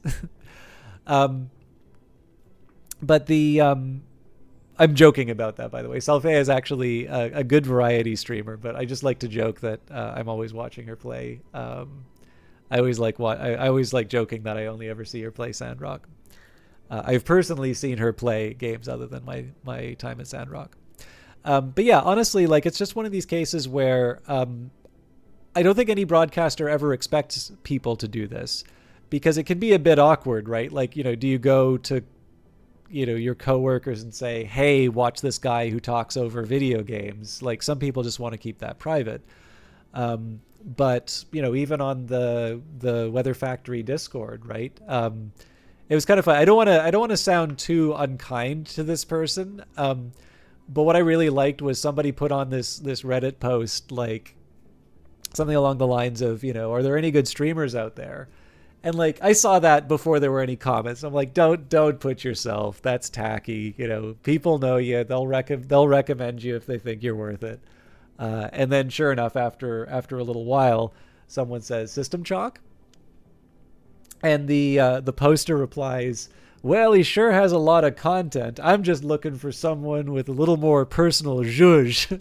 And I'm like, denied because of insufficient zhuzh. So anyways, yeah. But no, this is something like I was very grateful that Redditor recommended me, right? Because there's a huge difference between, me rattling my tin cup out in the wider world saying, look at my videos, and someone saying like, hey, I like this thing, you might like it too. And that's to me, if people are looking to kind of go that extra mile for a broadcaster, I think that's probably one of the less recognized ways to help, because I don't know if people really recognize how good word of mouth can be. But no, I mean, like, just I'm going down this rabbit hole because you asked. The big thing, honestly, is just, if you like the stuff, watch the stuff. That's the best that you can do. And I really feel like the job should be for content creators to make things that are worth watching, and that people hopefully do enjoy. And I don't think, for me at least, I really don't think broadcasters should be putting pressure on viewers to do certain things. I actually get uncomfortable when broadcasters do that. Although again, I haven't been very successful at building like an army of ridiculously loyal fans. So maybe I'm just bad at that side of it. But yeah, no, I honestly I do think it's important to to keep. I think the reason why I'm spending this time talking about it is that I think there's a lot of value in making sure that you keep your hobby fun. And if you start worrying a lot about someone's livelihood, that can be a way that it stops becoming fun after a while. And that's one of the reasons why I like taking the time to talk about this sort of stuff. Even though, again, like, don't get me wrong, I actually really do appreciate it when people do think about this stuff, because I mean, it does help me. But this is very much one of those cases where I think it's fair to say it's the thought that counts. All right, so I just realized a couple of flaws in my plan. So we're gonna wait. There we go. I would never want to belong to any club. Infinity. I think it's Infinity 50. Anyways, thank you very much for the follow. I appreciate that. You will now hear the same things that I just told my dad. Thank you for that. Especially while I'm ranting instead of planning out. But yeah, so the changes here. One, I don't want my sniper tripping over the ejected mech. And then I'm going to get my... I don't want the missile being launched at my shield unit. Now, this unit's actually going to be coming in and causing me some trouble next turn. They're right in the middle, but I do have someone with a shotgun to reply. So we'll see how it goes.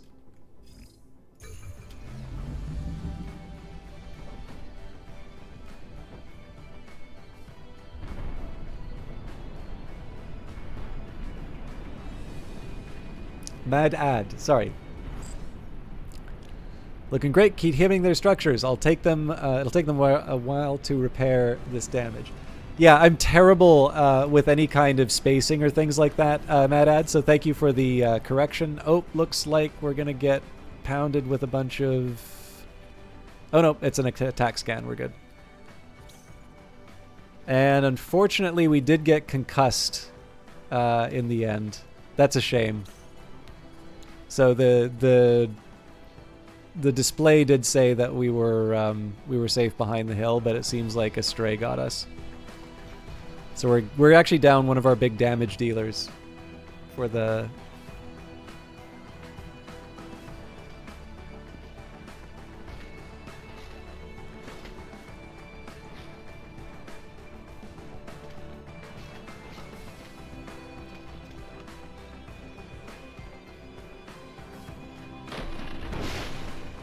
Not enough to take it out.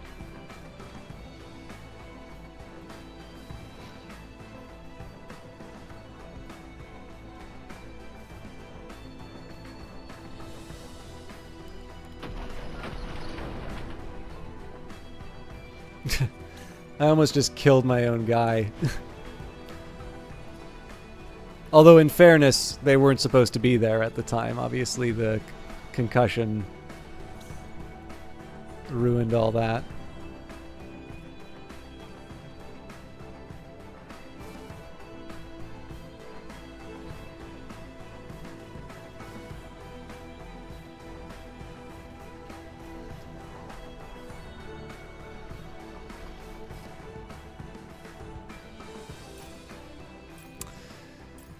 Okay.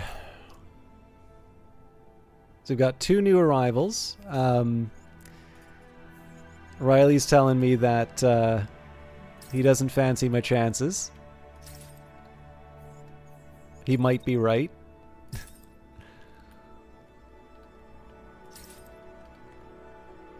All right. Yeah, so they're going all in on... Oh, hang on.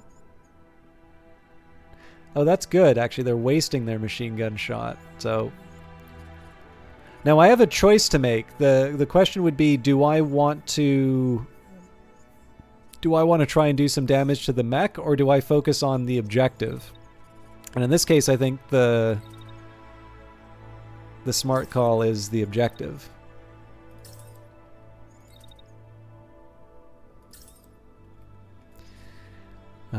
The other thing I'm going to start trying here is trying to hit the base of buildings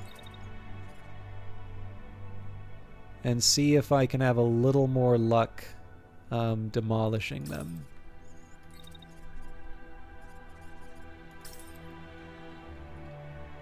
Now that's going to be a liability next turn, so I don't think I can afford to just go running... not entirely true. I think if I stick around here, I'll be fine. Okay, so as predicted, this unit is chasing my my sniper down. Now, ideally, I'd be in a position where I can actually take a shot on the enemy mech. What would be really good on this one? So note it, like this is like a 1 in a million, but it is a sniper rifle, right? So this unit's going to be attacking. It's going to have its weak arm exposed, or sorry, this is the weak arm exposed to a sniper shot, which is a pretty devastating hit. So I'm going to allow that. You know, we might take a little damage off of this, but what I'm going to do after, I'm going to sort of double back. I'm wondering if I can maybe get a cheeky little fire starter attack in too. Ooh. It's getting a bit spicy. Okay, so I'm going to hide behind the rubble. Yeah, they've actually done a really good job of boxing me in. Okay, this is definitely gonna get tricky for me in the next turn, but we're gonna worry about that in the next turn.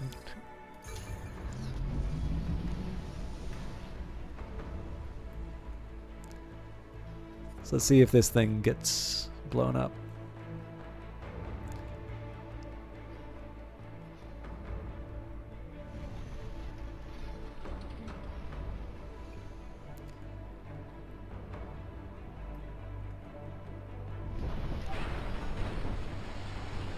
It's not nearly enough damage. It looks like it's all hitting it in the base too.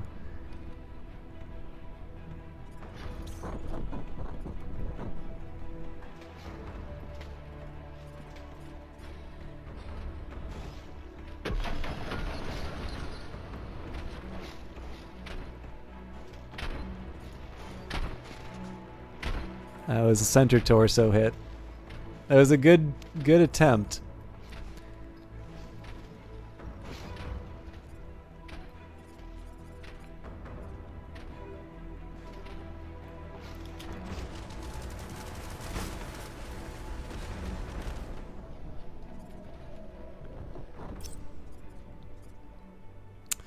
Okay, so I think we need to get realistic here in terms of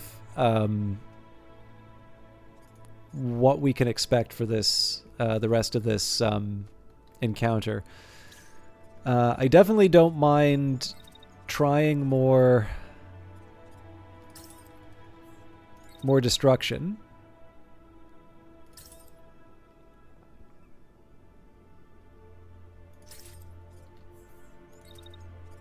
I just got to be a little more careful about how I do it so that I don't trigger these turrets. Um,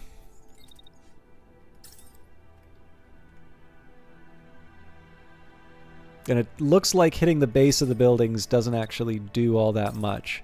So my focus here is definitely going to be on...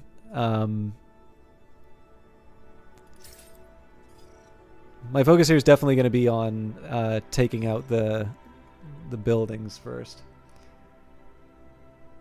Have a good one, Kieran. You have definitely earned a good night's sleep. I'm all the best at work. I know it's not the easiest environment, but I believe in you. All right, we've got an autocannon. How on earth does an autocannon have that range? That assault rifle is probably going to be a real pain in the neck. Okay. So my other alternative is to see if I can get another cheeky shot on... Yeah, there's a building in between the two of us. Okay. So my first best is to just sit and wait for the first round of attacks. Now the problem here is I think this... we have a shot. We get exactly one. And if it doesn't take out that tank, then I need to reconsider. Alright, so we take the shot.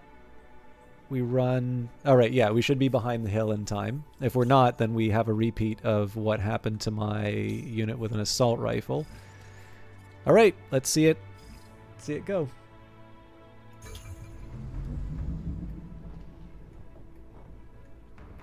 I'll be honest, I was kind of expecting the missiles to do a bit more as far as the damage is concerned.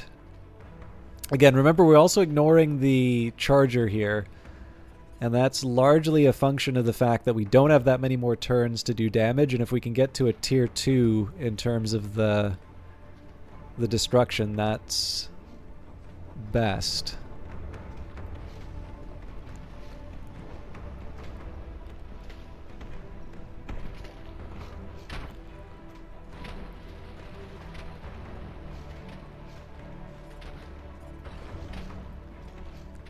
I think the biggest excitement will probably be happening on this end.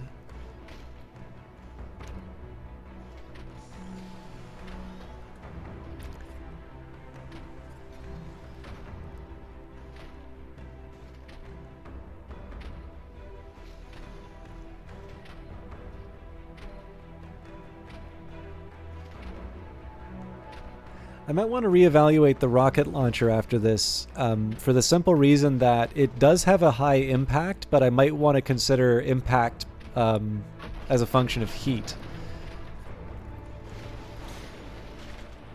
Yes!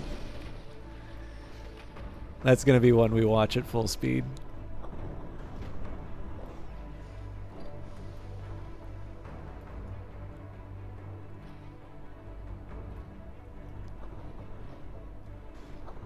It's funny, you can see that we've done some damage to buildings, but it's definitely not enough to, like, completely take them down.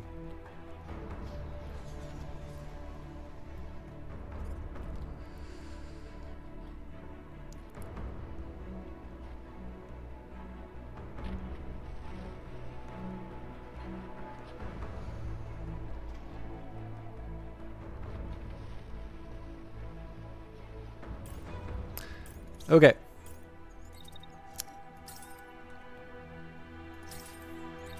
I think I'm going to double up the... Now this should be a cause of concern, right? We're starting to get into the danger zone as far as like the damage that they can do at range. The most they could do is 439, which probably is enough to take excuse me, take out an arm.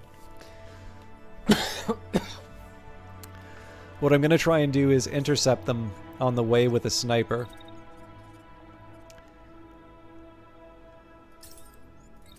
So it's not an ideal shot, for the simple reason that... Actually, maybe if I get on the hill?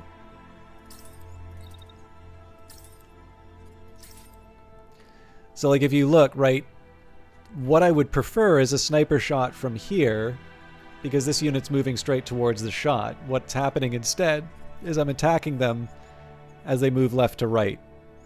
So the likelihood of this stuff missing is quite high. But I just don't really have that much... I don't really have that much else to go on. So there's one thing I can do to sort of lighten the load a little bit.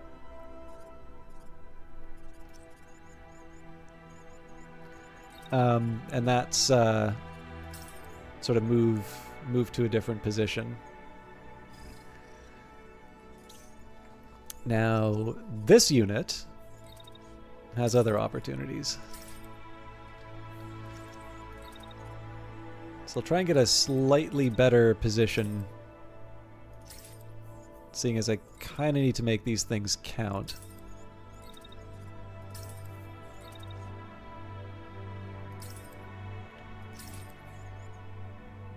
There's not too much danger in me standing here right now. I will eventually want to be working on these. We only have 2 more turns, so at this point, I really need to bring everything to bear on the enemy units. In fact, I think there is some sense in waiting. So we'll take the shot, but I'm actually going to redeploy this unit to use its fire starter on the buildings. So there is a challenge here in the fact that we're bringing all of my units in sort of one localized area. That is a concern for me, but I want to...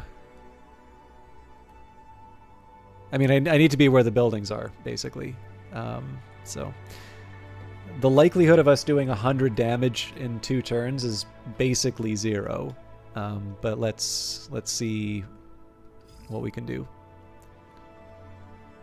Oh yeah, I did say I was going to re-watch this at full speed, so...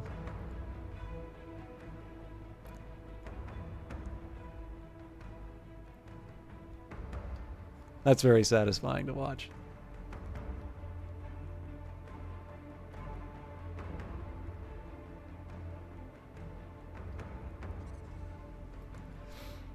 This thing has definitely got some durability.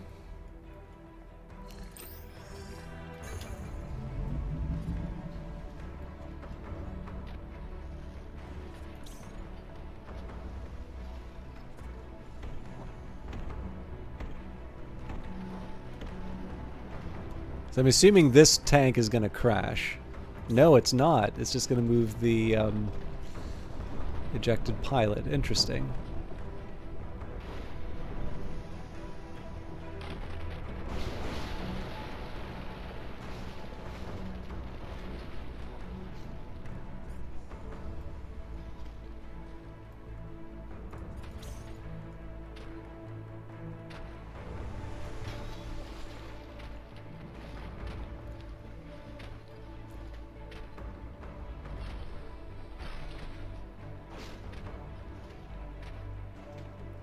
We're about to watch the magic happen.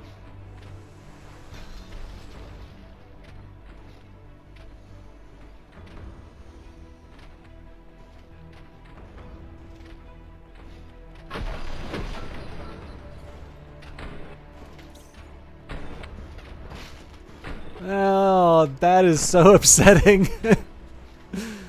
Could have taken the arm off, but we're just short.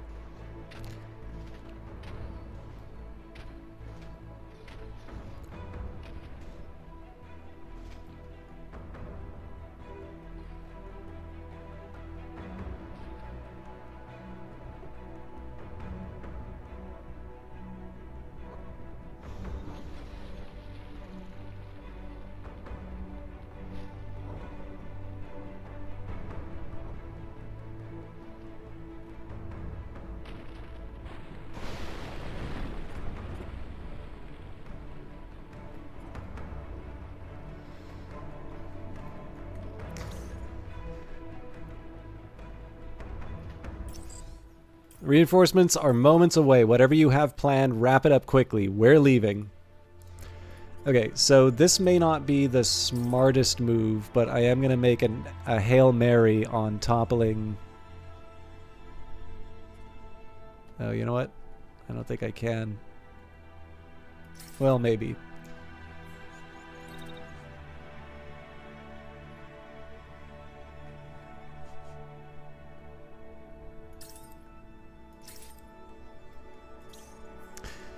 Now, I definitely want to avoid the...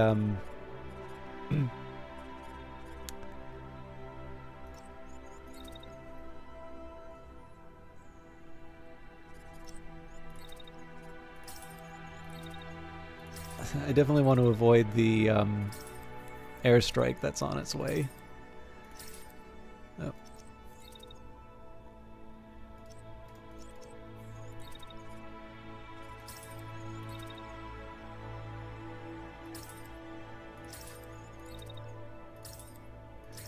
So we're going to have to repair everyone anyway.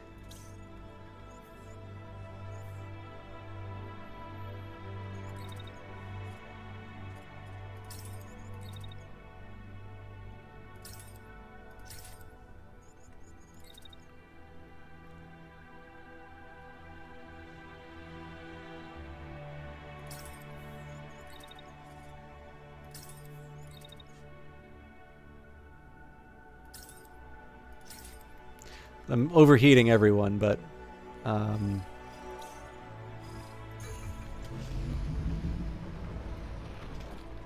better remember how everything was really bright and clear? Well, I get to see some of the smoke.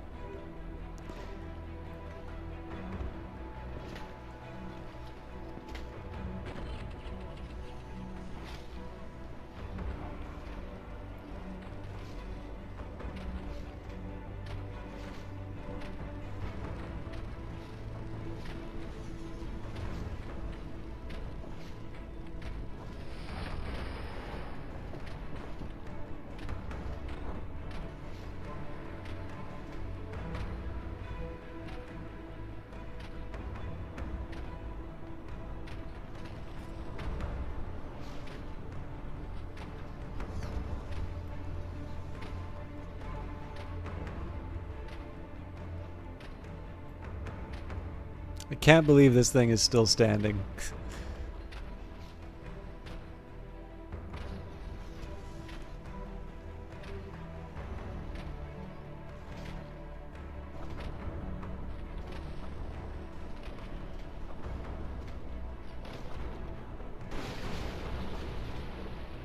Right, that looks like the building might be going down.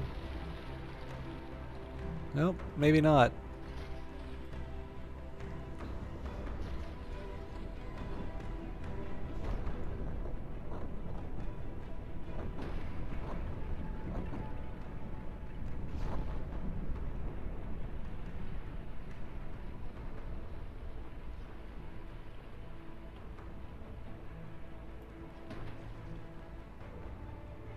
Yeah, now the overheating's starting.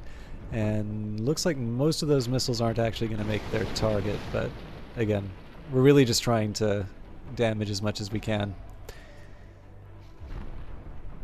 And that last batch of missiles didn't even make it. Site compromise. Let air support deal with this demolition crew. We're out. Ground forces, retreat.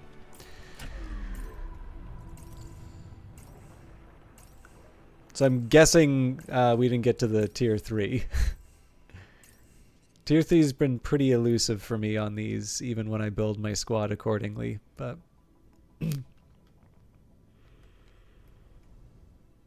But the fact that I lost, you know, a quarter of the team to concussive damage is, I think we gave a respectable showing, all told. So one reason why I didn't go for taking out this arm is that they wouldn't eject until the turn following, and there is no turn following. So, but yeah, the one detail I did want to draw people's attention to, for those of you who are here at the start of the mission, like this, it's not just that the buildings are destroyed, like that's already kind of a neat effect on its own, but just in terms of just the overall feeling of this map, this just feels very different than when it started. Like there was definitely not this level of sort of smoke. And you know, this is one of the things that I really respect Phantom Brigade for in terms of what it does. So like you have a you have a destroyed building, and that looks interesting on its own, right? There was a period of time where they did not have sort of the destruction overall effect in the game.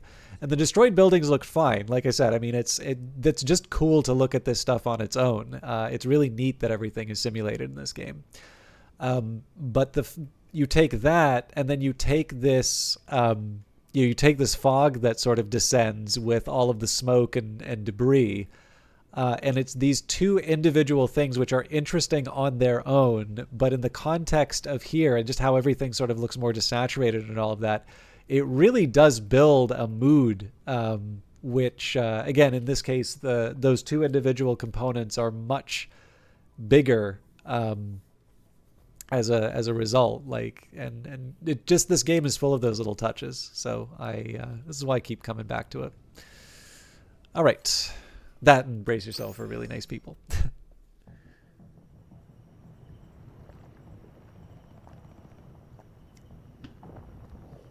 So as always, we'll grab the colored items. We've got 40 left, so in this case we'll go for the light stuff.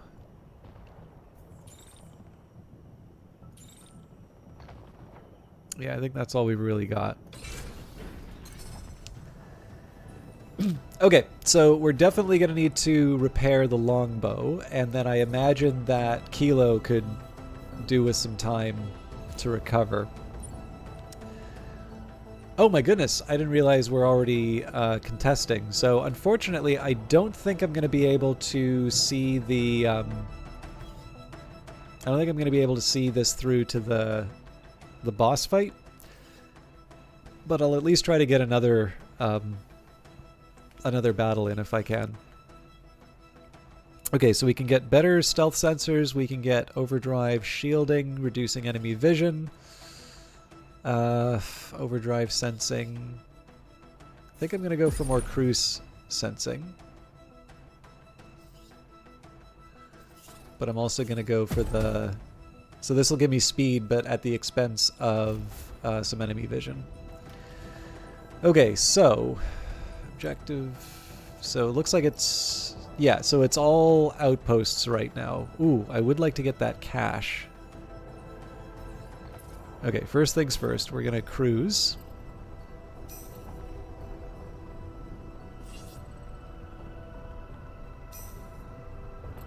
So the base power may be recharged, but my focus right now is on the repairs.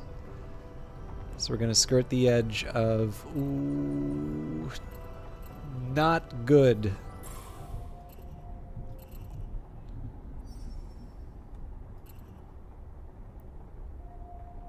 So we're not repairing while we do this.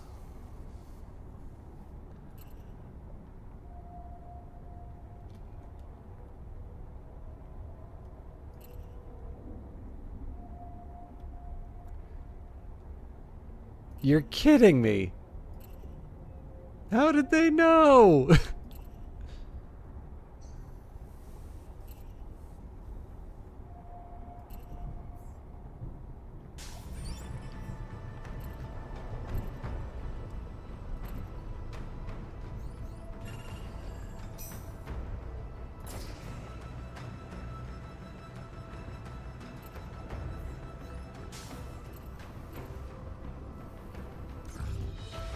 On the airwaves. Not this muck again. One of your pilots slammed their fist on the radio. They've always got such a cheerful spin on the invasion.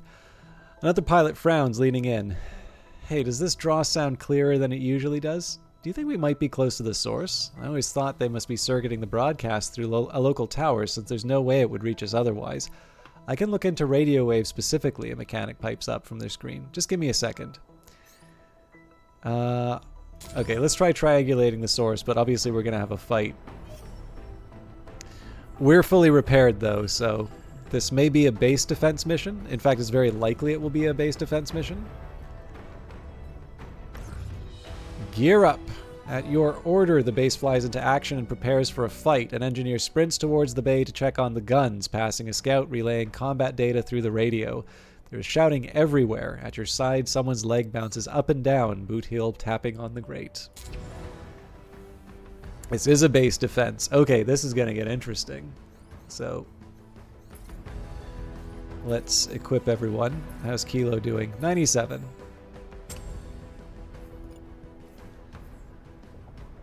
Okay.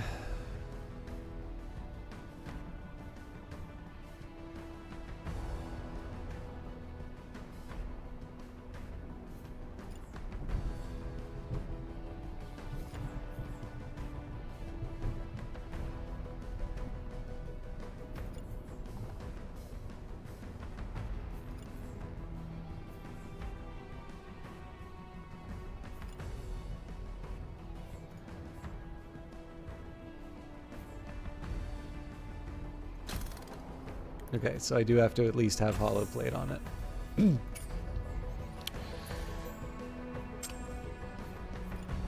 So I don't think we've got a better machine gun for this one.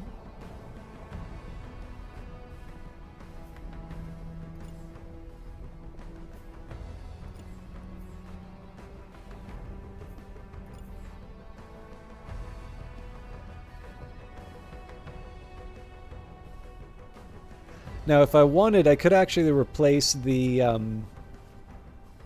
or could replace these Nox legs with the Aero Heavies. The hydraulics look like they're, like, so basically this thing looks like it's heavier because of the hydraulics instead, or sorry, the speed goes down because of the hydraulics instead of the generator, but because it's a mobility slot, we could actually replace the, replace the hydraulics. The thing is, I mean, they are actually pretty good.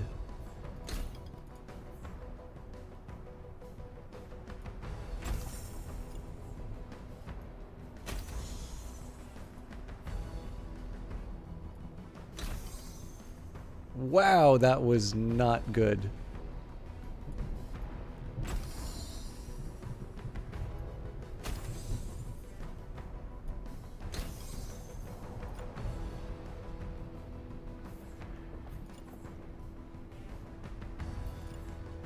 All right, yeah, we're keeping the Helios as is. Needle. So we're at the 28 now. We're gonna switch out the fire starters. So back to the spark here. If we can keep it at 28, good. So for instance, these legs would be better, but the heat dissipation is so much better on these Nox lights. I can't see myself switching.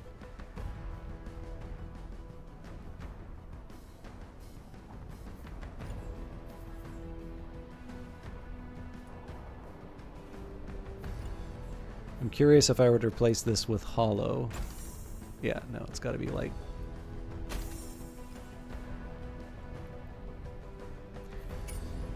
Okay, I will not dispute it.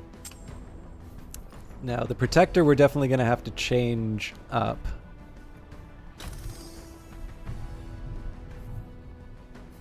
Oh, this is definitely one that I'm going to want to remember for another destruction mission, but I think back to the machine gun with this one. So 558 compared to the Hurricane, which will do 1006, make us a heavy again. Is there a better machine gun? Not for me. We did get a better Svalin shield, though.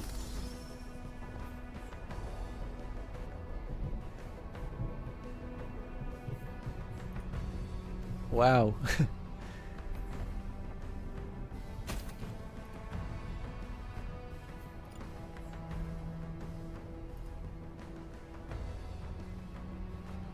So I am curious. Yeah, so if I go for reinforced plate on this, that's going to bring me down to 15. But what I'm wondering is, does this mean I can start equipping some of these lighter legs?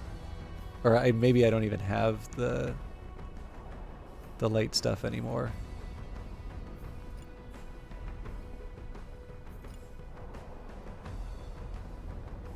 Yeah, so I put basic plate on this. You know what? I think I'm going to keep the reinforced plate on the Svalin. I mean, the point of this thing is to take as much damage as possible, so...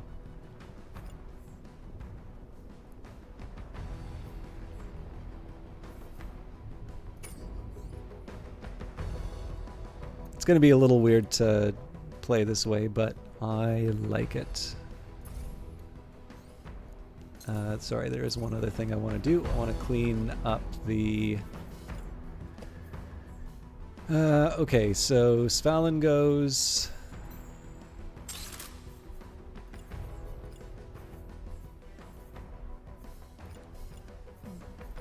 Secondary weapon. Oh, there we go. Haven't decided with these yet. Primary weapon, we can ditch the shotgun.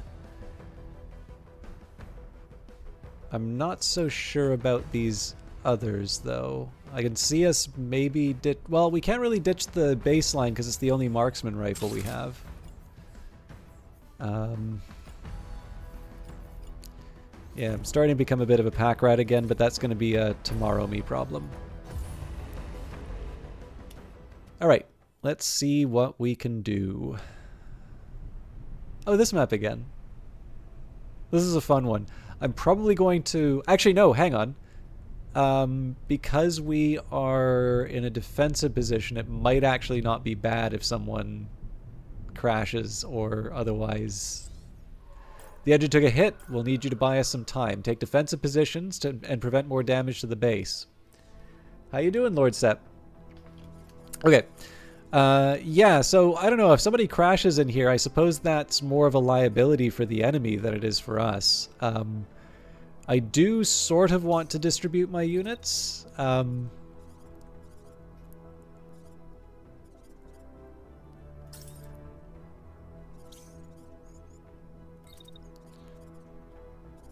think we'll set up with the machine gun. I am, however, going to set up behind cover.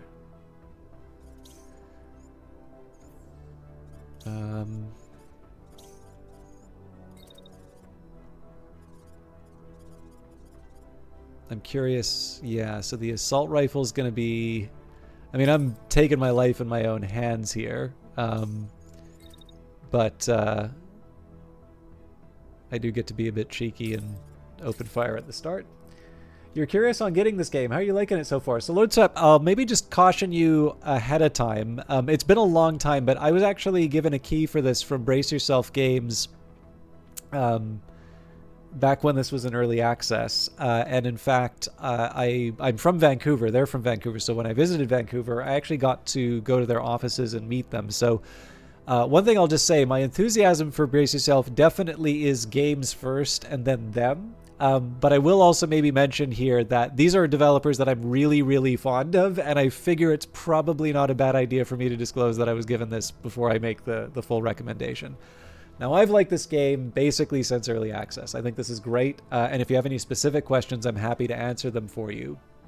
But what I might also offer here is a couple of thoughts which have come from the recent update that they've done. Because I think there were a couple of criticisms, which are not necessarily ones that I shared, but it's important to sort of try and take that sort of stuff on board because, you know, if people can't speak their mind, you don't necessarily wind up with a better game.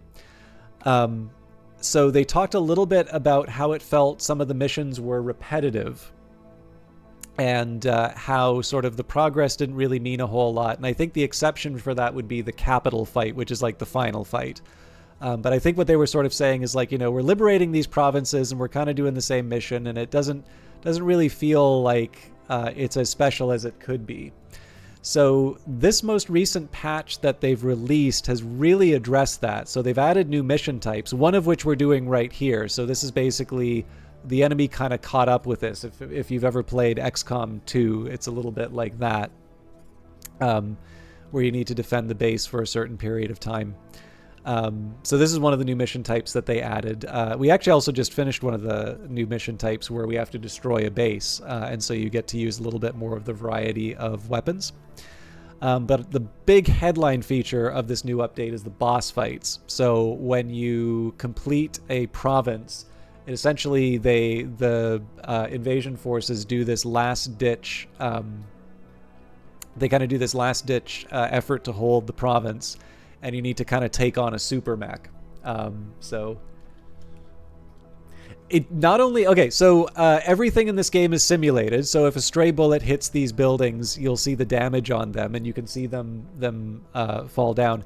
But on top of that, when you're destroying the base, the more buildings that get destroyed, the more sort of a fog of all of like the debris goes on. So the battlefield looks completely different at the end of a mission like that. If you check the VOD, it was probably 15-20 minutes ago. So you should be able to see that if you're curious.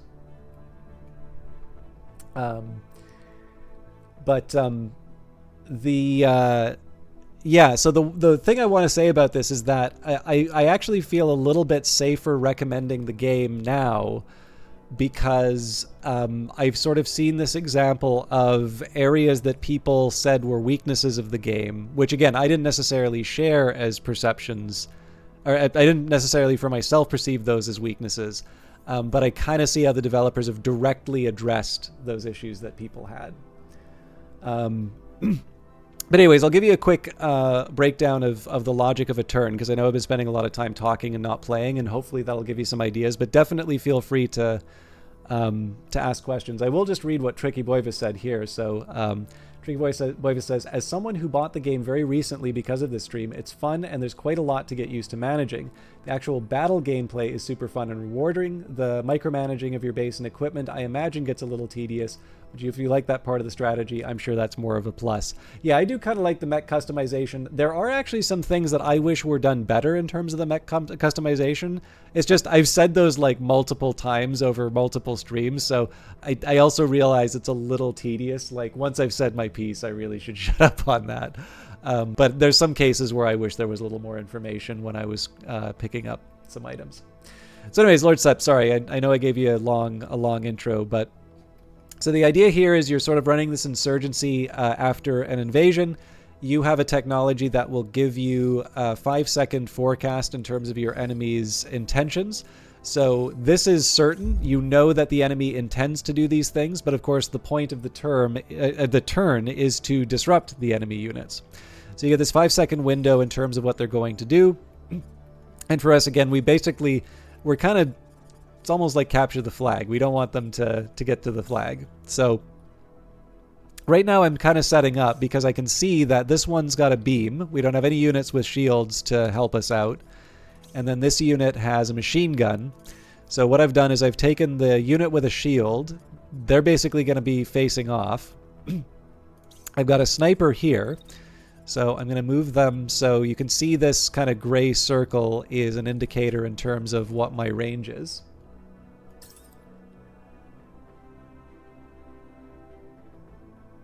Oh no, I appreciate it, Tricky Boy. I actually like it when people offer their own perspectives as well. But yeah, no, the thing for me on the equipment managing is just like my perspective on this is that when they revamped the scrap system, and the thing that I would like to know personally is like when I have a machine gun that does 1038 kinetic and 326 impact damage, and if I've got another machine gun in the scrap pile and it does, like, let's say 900 damage and 200 impact, I'm probably not going to want to take that intact. I'm probably going to want to scrap that. But because I haven't written down all of the damage values for my current loadout, because why would I, right? I'm going to be replacing this stuff all the time. At the moment when I'm deciding what scrap to pick up, the game hasn't told me what my replacements would be. So that's something that has been part of the game for a long time. That was one of the last things that they implemented before they went to version 1.0. So, you know, and I gave them the bug report, you know, or the feature request rather.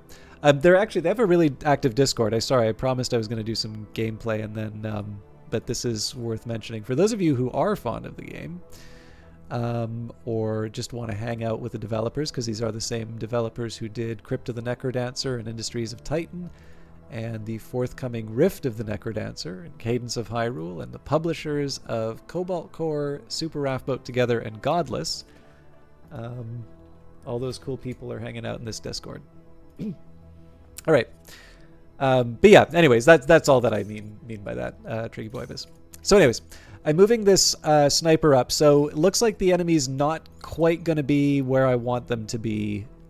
So I'm just going to stay put, basically. Same deal with the machine gun. Again, I am going to eventually want to take out the enemy, but I don't necessarily want to put myself in a bad position in order to achieve that. So this unit with the machine gun I'm holding back because it's a little bit of a slower mover. Whereas this unit with the assault rifle is actually quite quick. So if they do put a beam on me, I should be able to sort of dash away without too much trouble. So what I'm going to do here, this is the sort of setup and planning phase. There's not a whole lot that's going to happen this turn. It's everybody going into position. But I'll just sort of show you how it goes. So if you've ever edited a video before, this is kind of like a nonlinear editing system. Very kind of similar layout if you've ever done something like that. But once you do the planning part of the game, you get to the execution, and basically you get this big reward of showing all of the cool stuff that you planned out. So I hit action. I'm hitting space here just so I can slow it all down. So I should mention that the controller is, if you have a controller plugged in, you can actually use the twin sticks to move the camera around, makes it look a little more cinematic.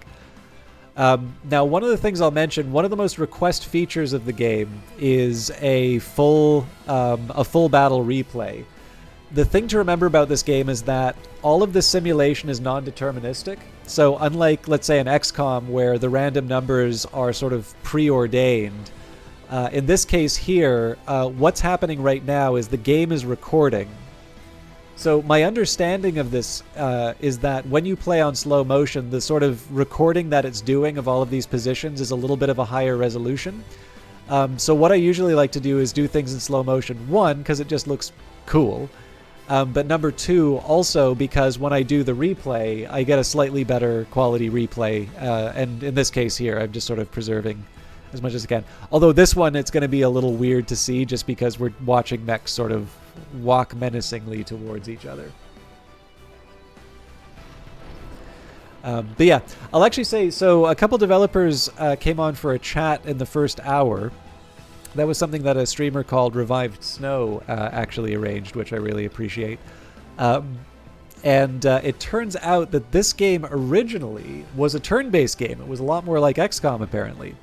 But the simultaneous turns were something that came out of development. And I did not realize that because the simultaneous turns feels like such a natural choice. Like it feels like the sort of thing where the game started that way, but that apparently is not true. Oops, sorry, didn't mean to go through the world there.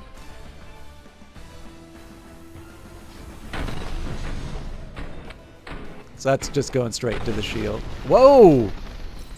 Apparently we took out his legs. Commander, a large group of drones just appeared on our scans. Do not let any of them approach the base. Do you copy? Okay, so this is the replay I was talking about. So this is what the turn looked like in full speed. So taking out the legs doesn't disable the mech, but it does cause them to crash, so they're not going to be a threat to me. And that's actually going to buy me a lot of options with this assault unit. Oh, sorry, that's twice speed. This is normal speed. I thought that was a bit fast.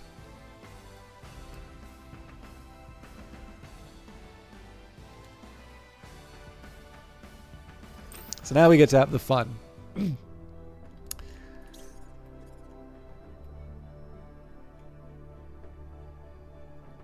Yeah, me too. Like, again, it's such a natural...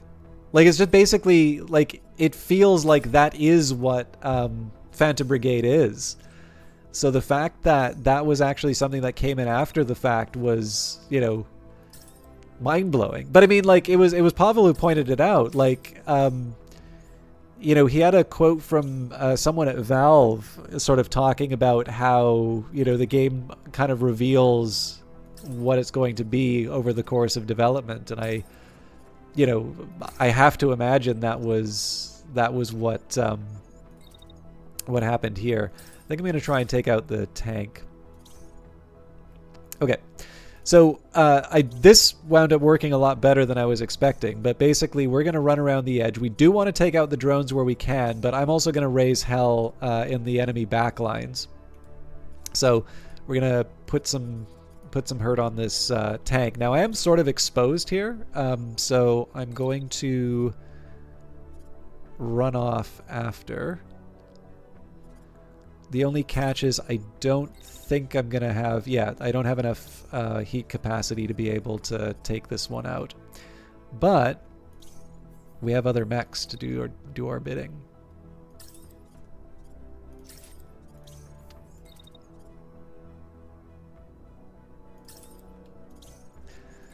So I'm going to move my machine gunner up.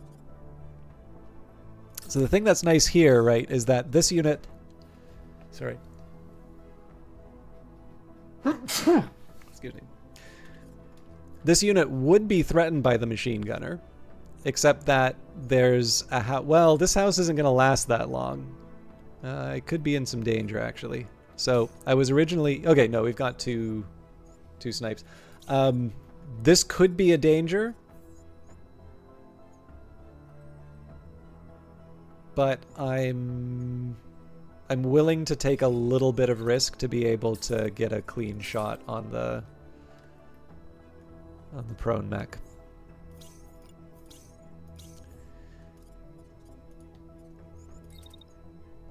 I don't think I want to cross over into the next turn, though. So one thing I try to avoid doing if I can is not to take an action that goes longer than the 5 seconds, because it's an advantage to me that I get to see what the AI does. If my action goes over 5 seconds, that actually signals to the AI that I might be stuck in position for a little while, and the AI does exploit that. So we're going to watch in slow motion again. Especially just because one of my favorite songs on the soundtrack is playing.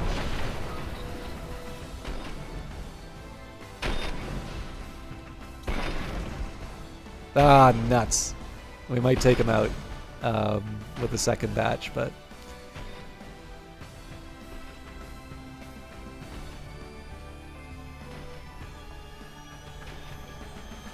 Yeah, it looks like he's able to get a couple shots on us here. So I took a risk that is probably going to be one I pay for.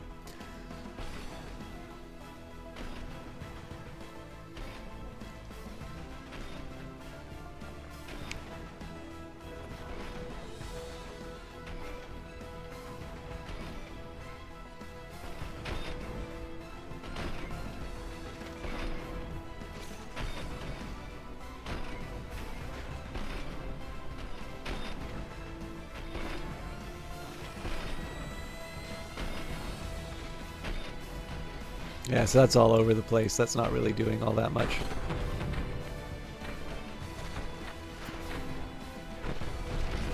Okay, one drone down.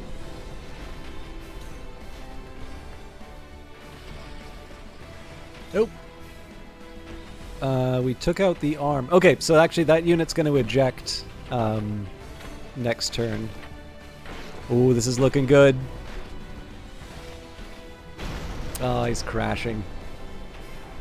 I wanted to take him out. He might eject after just because of his... Oh, no, we wound up...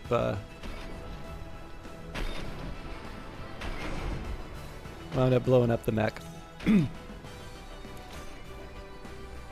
And this one looks like it survived the ordeal of the sniper. So, I want to watch the rest of that. I want to watch how that turn went on the replay.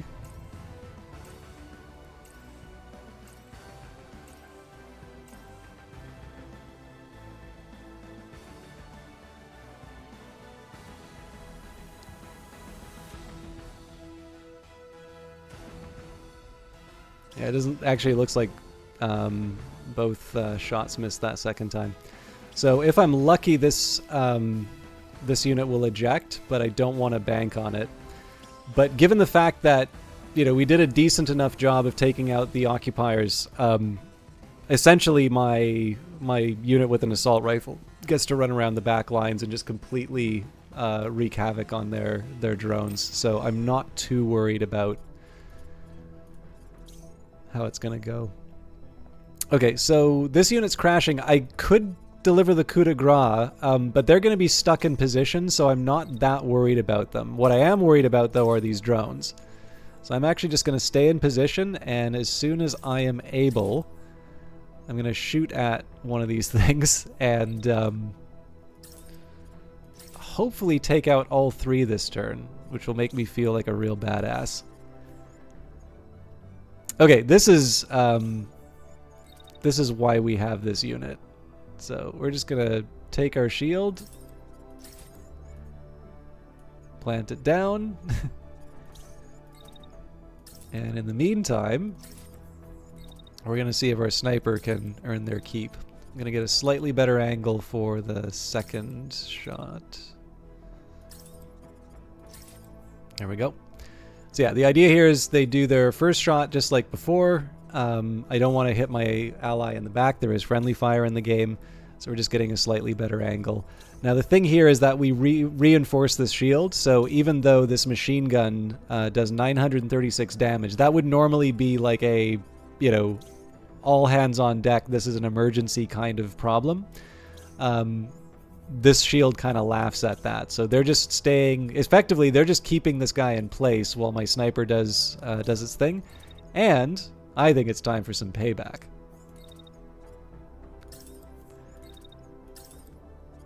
So it's not the best shot, but we've kind of got the unit with the assault rifle already working on the drones here. So the thing is, this is also one of my fastest units, so if one of these does wind up giving me the slip, we should still be able to run and take it out. So this will be a fun round, I think.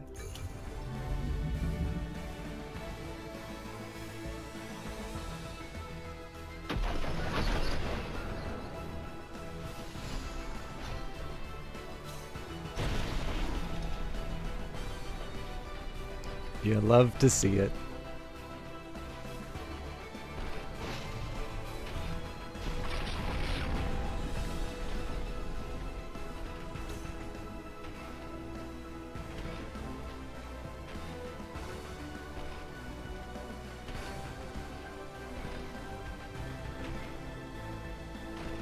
I don't even think we need to go as slow on this one. We'll just watch them take pot shots at the... Oh, didn't deliver on that one. Oh! We also took out the tank. They took out every one of our units, deploying the reserve squad. Alright. That's going to complicate things. I do have a sidearm. You know what? We're not going to use that, though. We're going to wait till they're in position.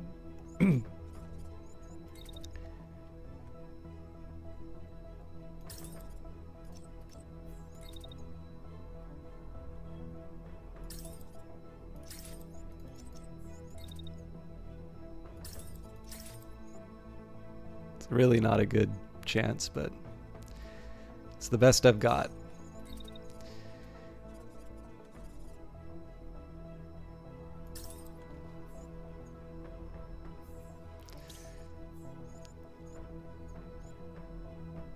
Okay, so they're actually going to be opening fire on the longbow, which is fine by me. Seeing as this unit is perfectly happy to give them a welcome. So I want to get as close as I can while not committing myself past this turn.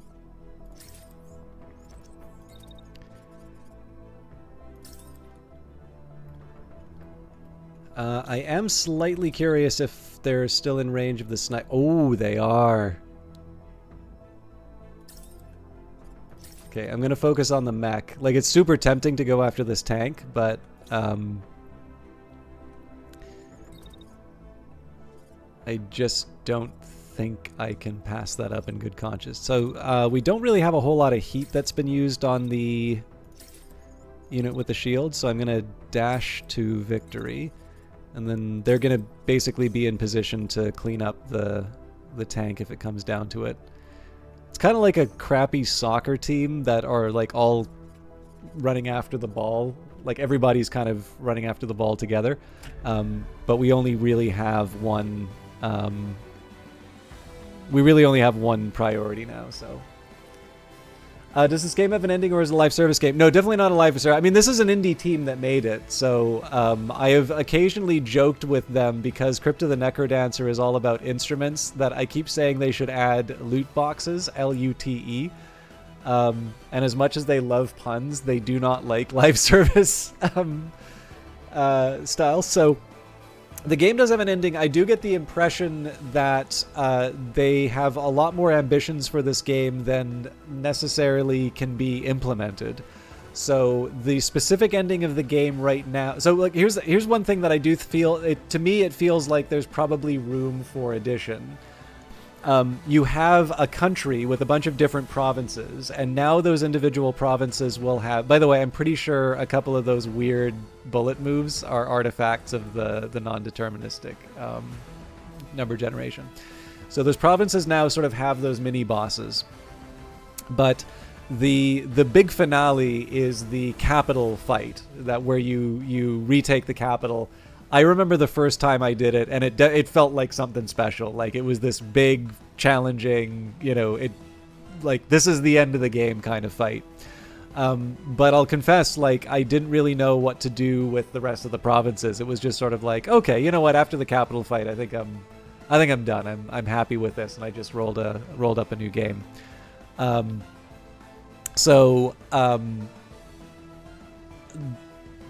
don't want to say... Like, so I definitely don't want to say it's a live service game, because it definitely isn't.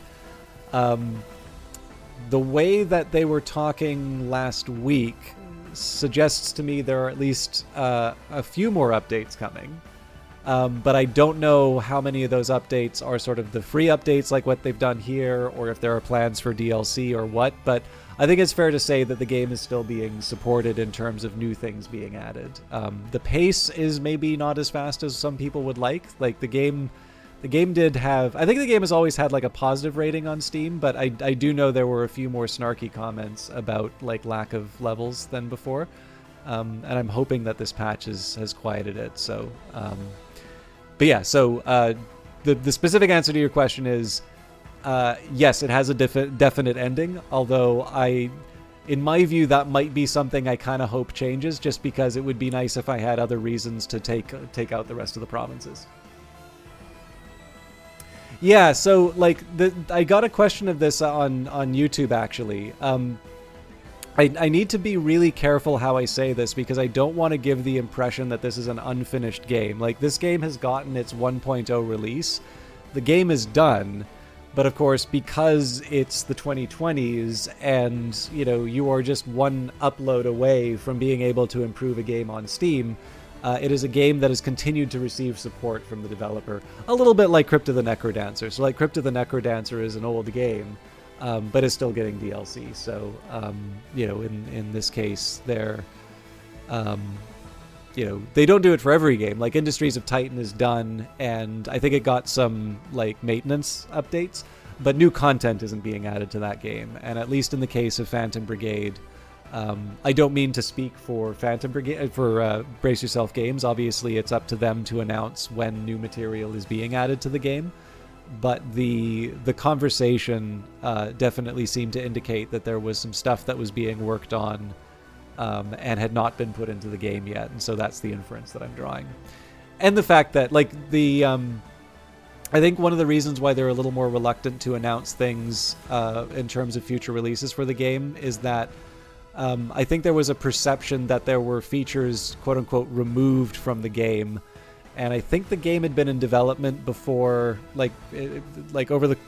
prior to early access, it had been in development for a few years. So I think it had about 7 years of development.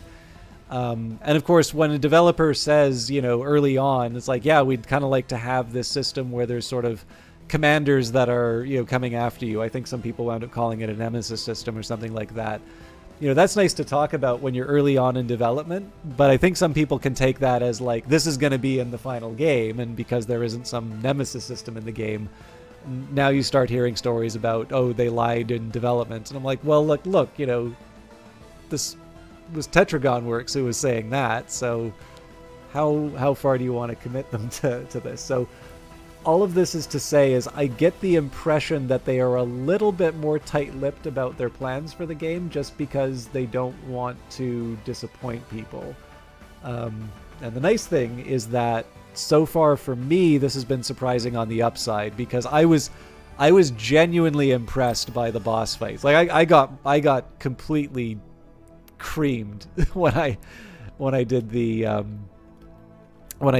my first boss fight. So to a certain extent, actually, I will say Riley did share some music with me, which sounded very boss fighty. So I did get a little bit of a preview that might be coming in, but like, you know, again, I'm drawing inferences. So I usually don't talk about stuff that hasn't been announced, you know, until after it's been announced, after it's been released. But there was an indicator, let's say, that something big was on the horizon. But yeah, in the end, to me, I've been happy that they've been a bit mum, just because it means I get more surprised when it,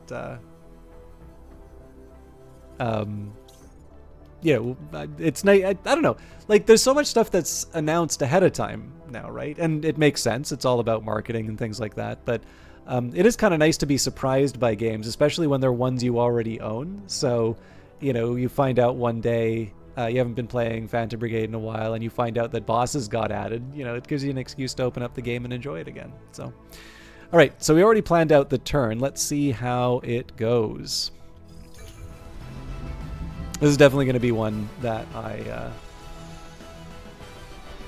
Oh, that's right, Tricky Boy. Actually, I think you like landed right when the boss update arrived.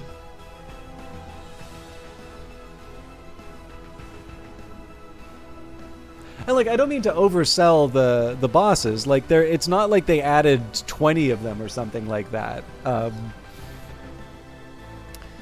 But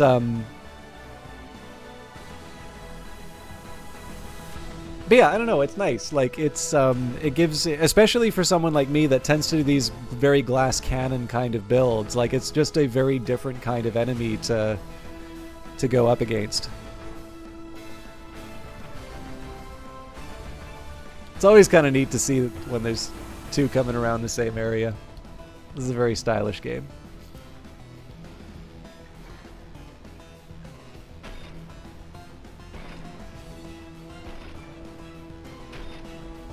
So these first ones, I'm not expecting miracles. This is really just to get the attack started. Although I forgot that they were firing with a beam. This is going to get interesting to see how the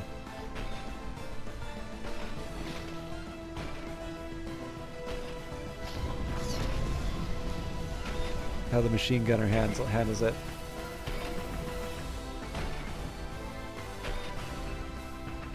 Alright, they dodged the sniper shot. I should have actually checked to see that they were dashing.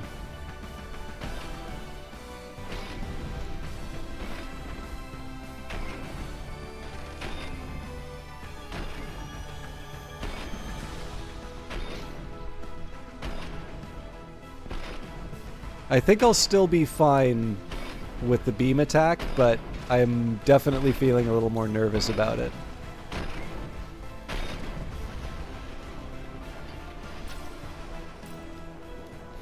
Oh, hang on. No. Okay. I don't need to worry.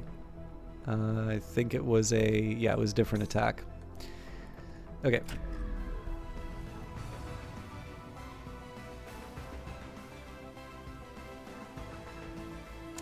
So machine gun wasn't as effective just because their shield was in the way. And we're doing a good job keeping the drones at bay. But the longbow might actually be... I think the longbow might be suppressed this turn just because we have two mechs chasing them down. So let's see what they're doing. Okay, yeah, so the beam doesn't actually reach this unit. That's good.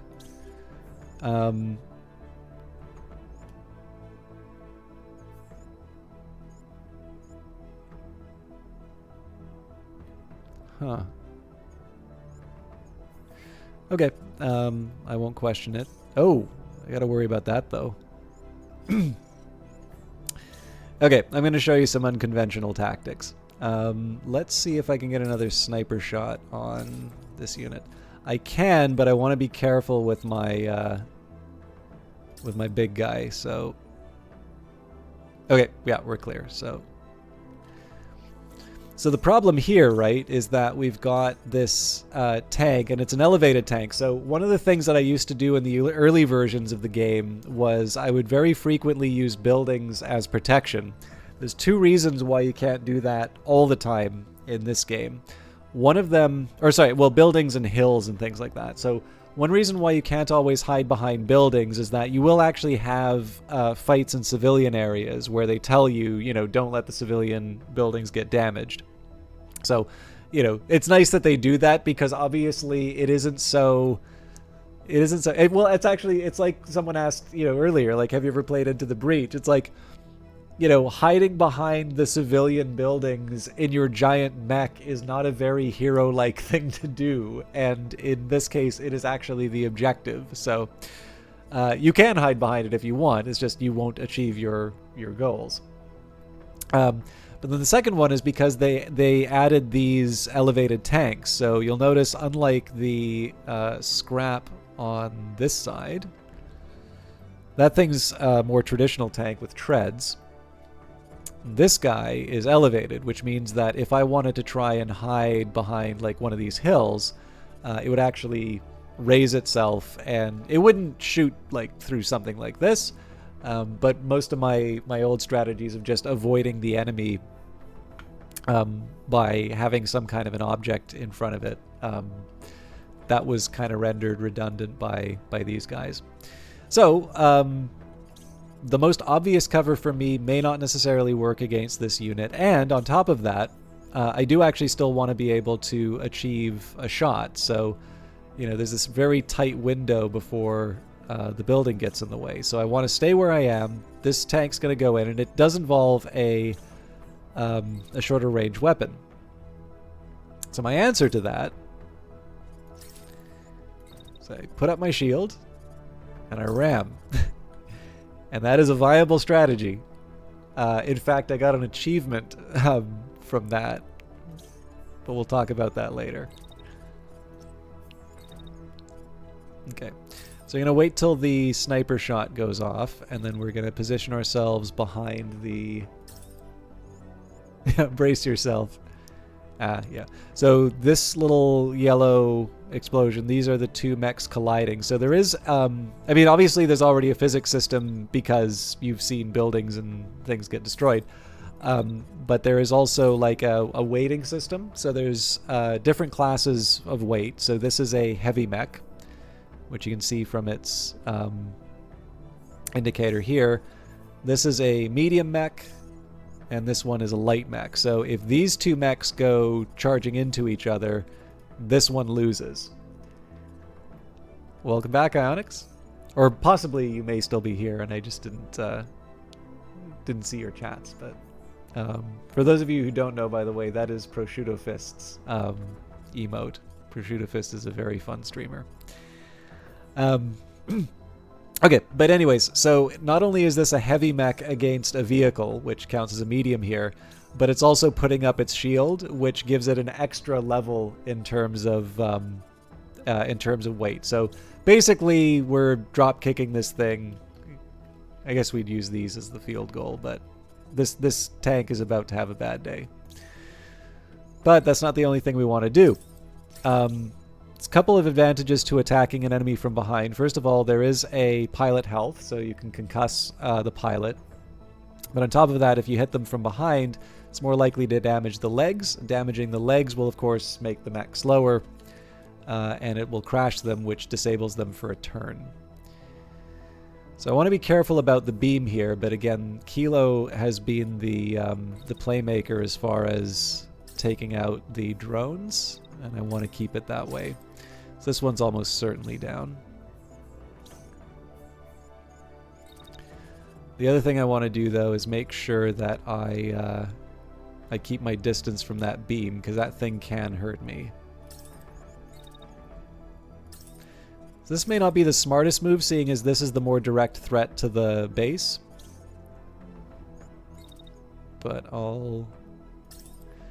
Like I said, part of it is about keeping myself away from that beam. Oh, and we might be... Yeah, so we're, the tail end of this is going into the next turn, but this is a chance for us to take out the... This actually may be the remaining drone. No, there is another one over here, but yeah. Being able to take out the majority of drones is definitely a good start. So, let's watch the fireworks.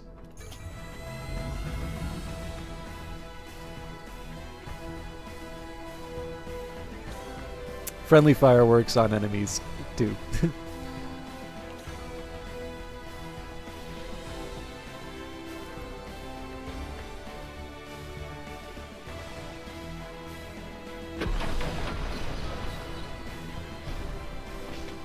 You missed!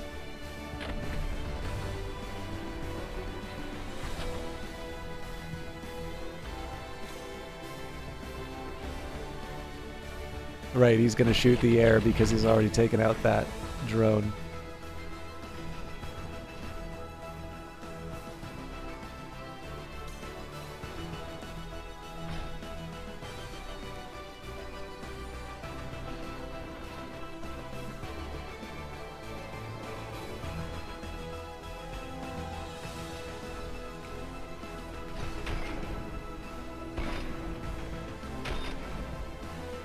Leave my friend alone! We didn't even have the shield up, really.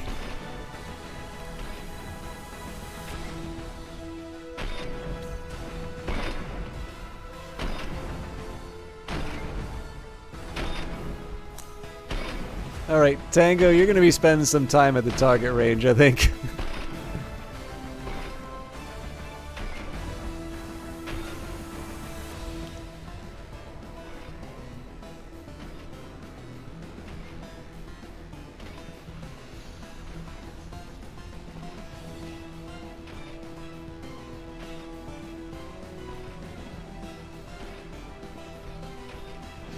So they're almost certainly going to be coming in for round 2 on Kilo. But again, our main objective of taking out all the drones is there. And, oh.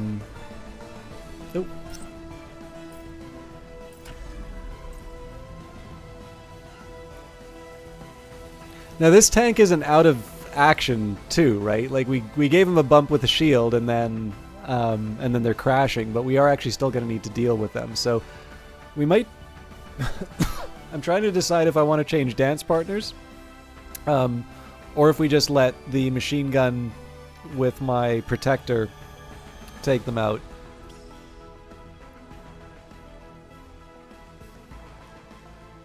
We did okay, like in terms of, we did do some damage to their legs. I was just hoping we'd get a little bit more. It's even funnier when you zoom in, though.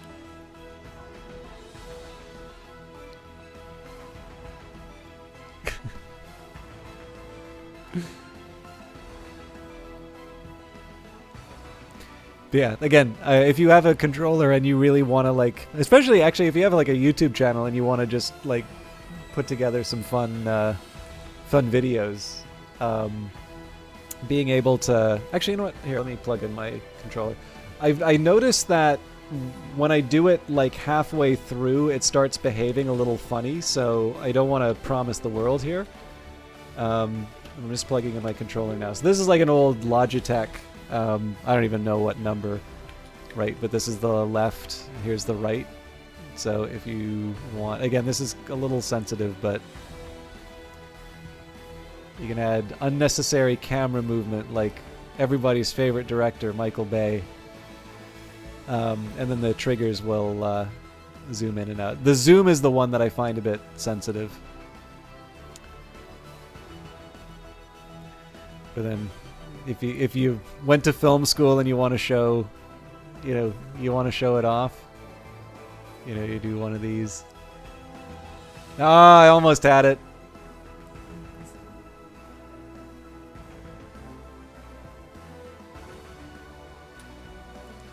little early, but anyways, you get the idea, right? If you're a more competent cinematographer than me, you can usually time those things out pretty well.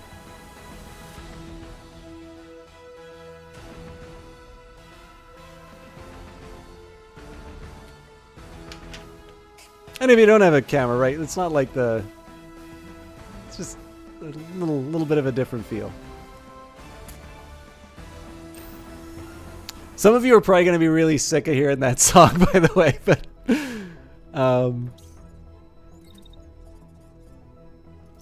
I'm actually also, so it looks like those remastered tracks or remixed or whatever. Well, no, remixed would probably mean something different, but those remastered tracks, I believe, are only on Spotify. So I have not gotten to hear the updated PAX East stuff. Okay, so this has been a fun little diversion, but I definitely need to get serious on. Oh yeah, they're going after my base.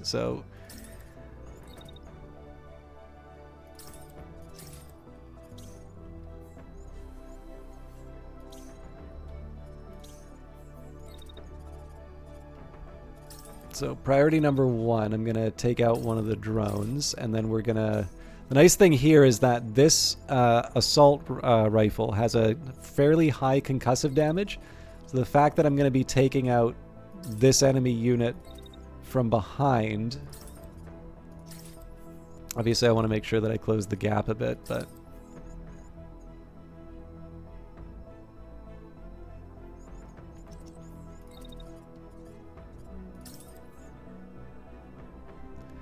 that's going to help me prevent some of the damage.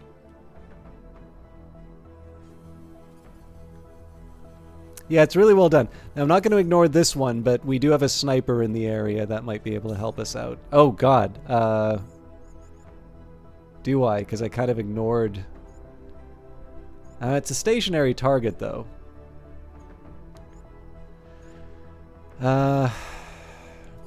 Okay, here's what I'm going to do.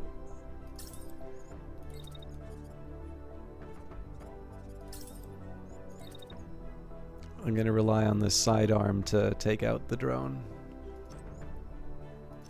This is one of those, like, brave running away things.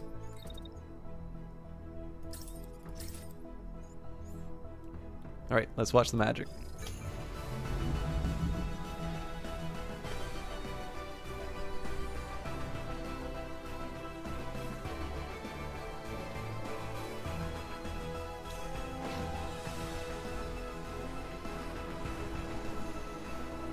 So I'm sure you all can figure out this means that the mech is currently overheating.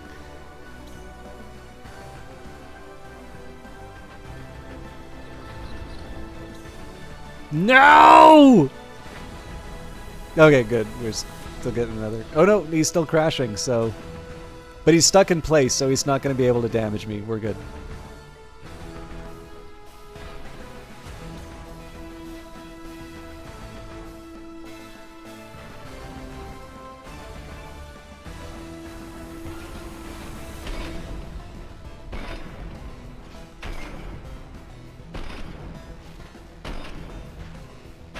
The same team.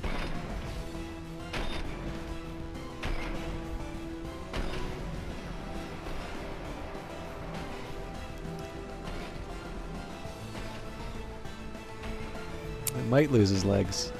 He'll definitely lose them when this assault rifle starts going. Okay. So we've avoided damage to the base. We haven't taken out the tank, but we can turn around and deal with that.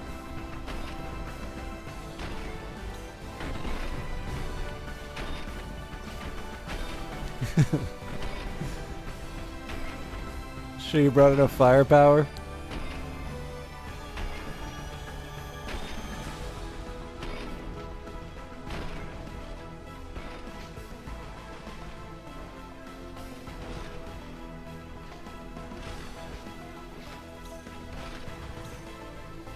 So that didn't do too much damage at the start, but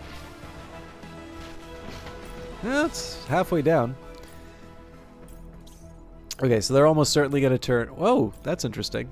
I thought they were going to turn their attention to the protector.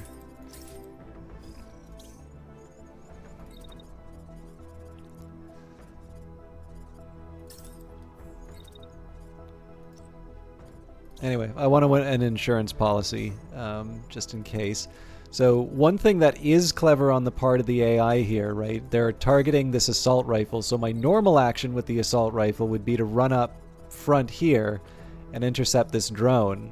But I can't without potentially risking the damage. And you've seen how fragile Kilo is, right? We lost her in the previous fight.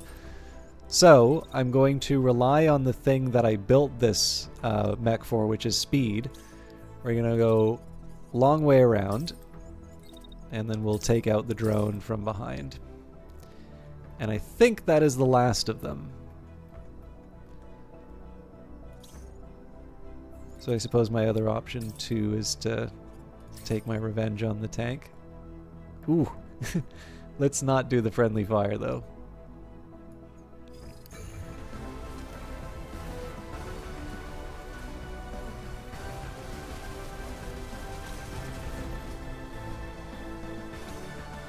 Not quite down yet.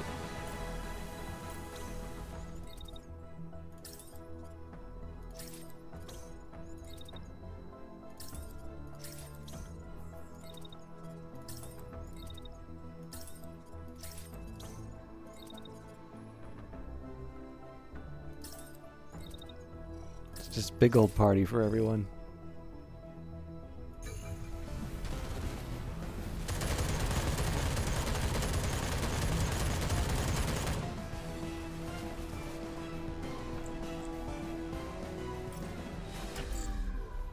Base is up and running again. Hurry up and extract before reinforcements come in.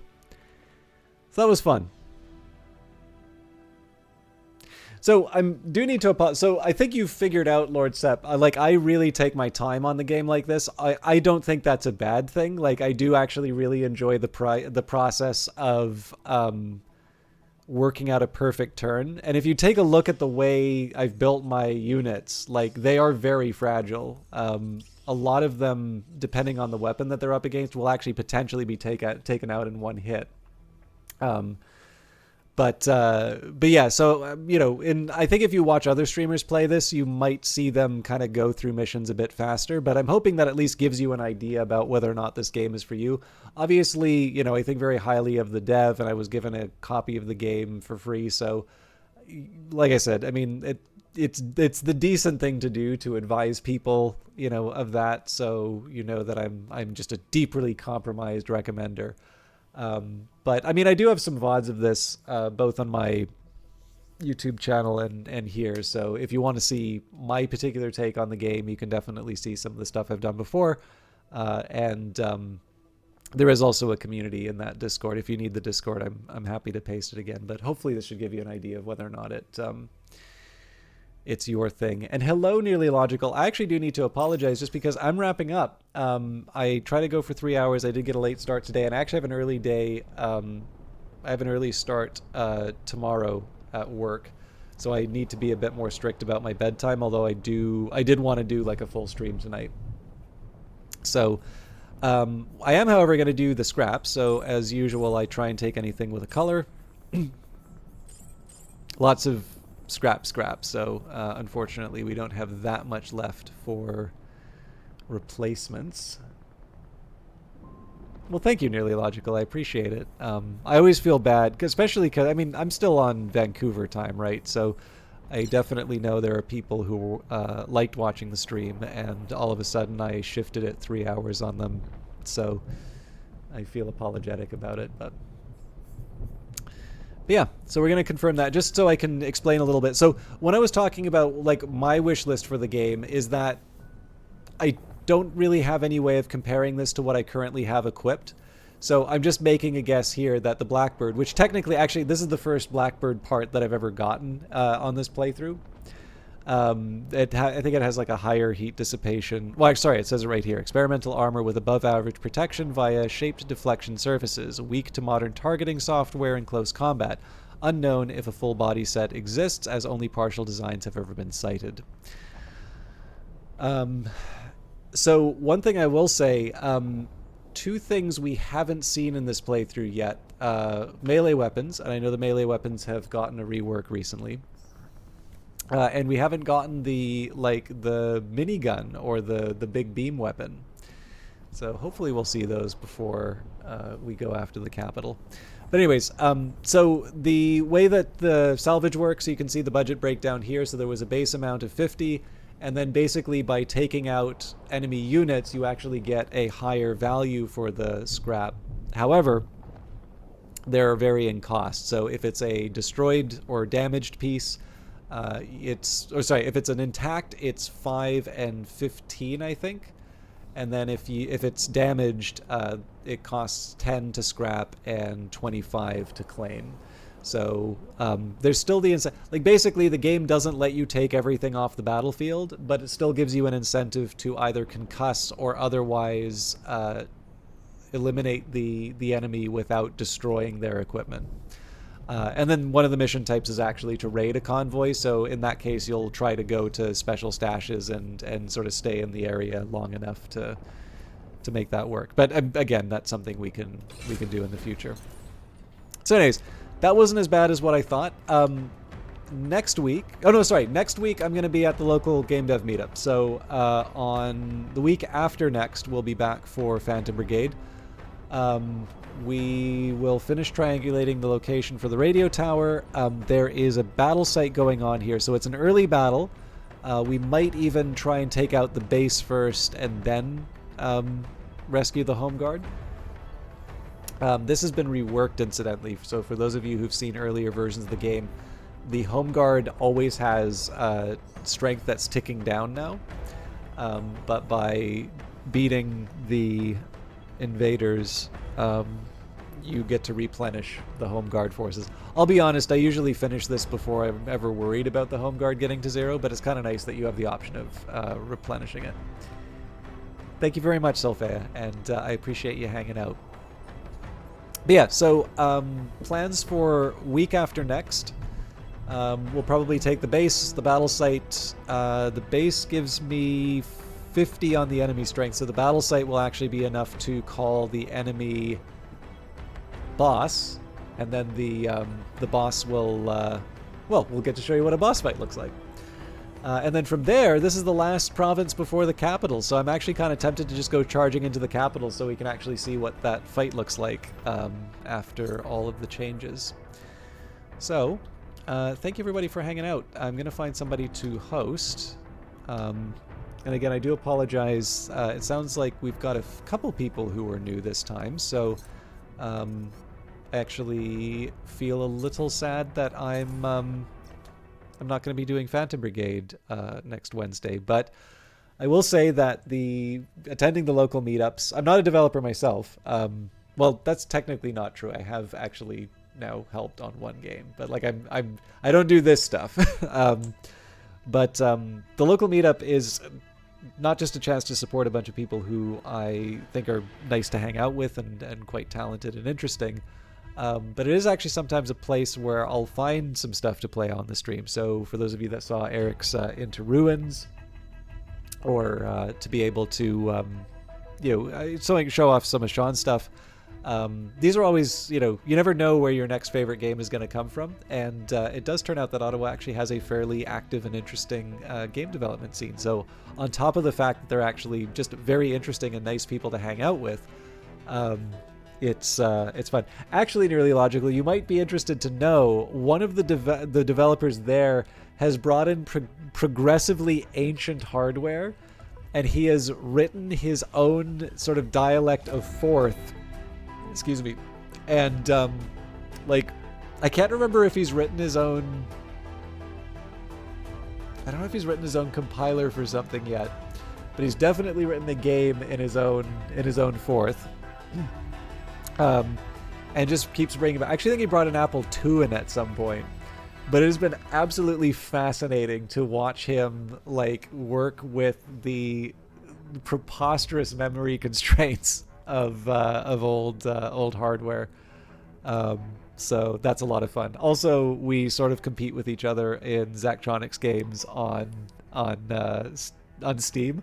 The fact that I've actually been able to top him on a couple of puzzles makes me incredibly proud of myself. So, anyways, sorry, this is totally not related to Phantom Brigade, but I figured Logical would like that anecdote. All right, let's see who I can host tonight.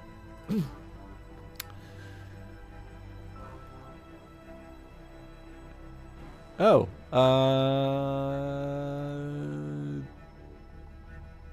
all the people I would normally rely on being online, I don't actually see. Okay, nobody's doing Phantom Brigade. Let me just take a quick second here and see if anything's going on with Cultist Simulator, Book of Hours. No. Industries of Titan.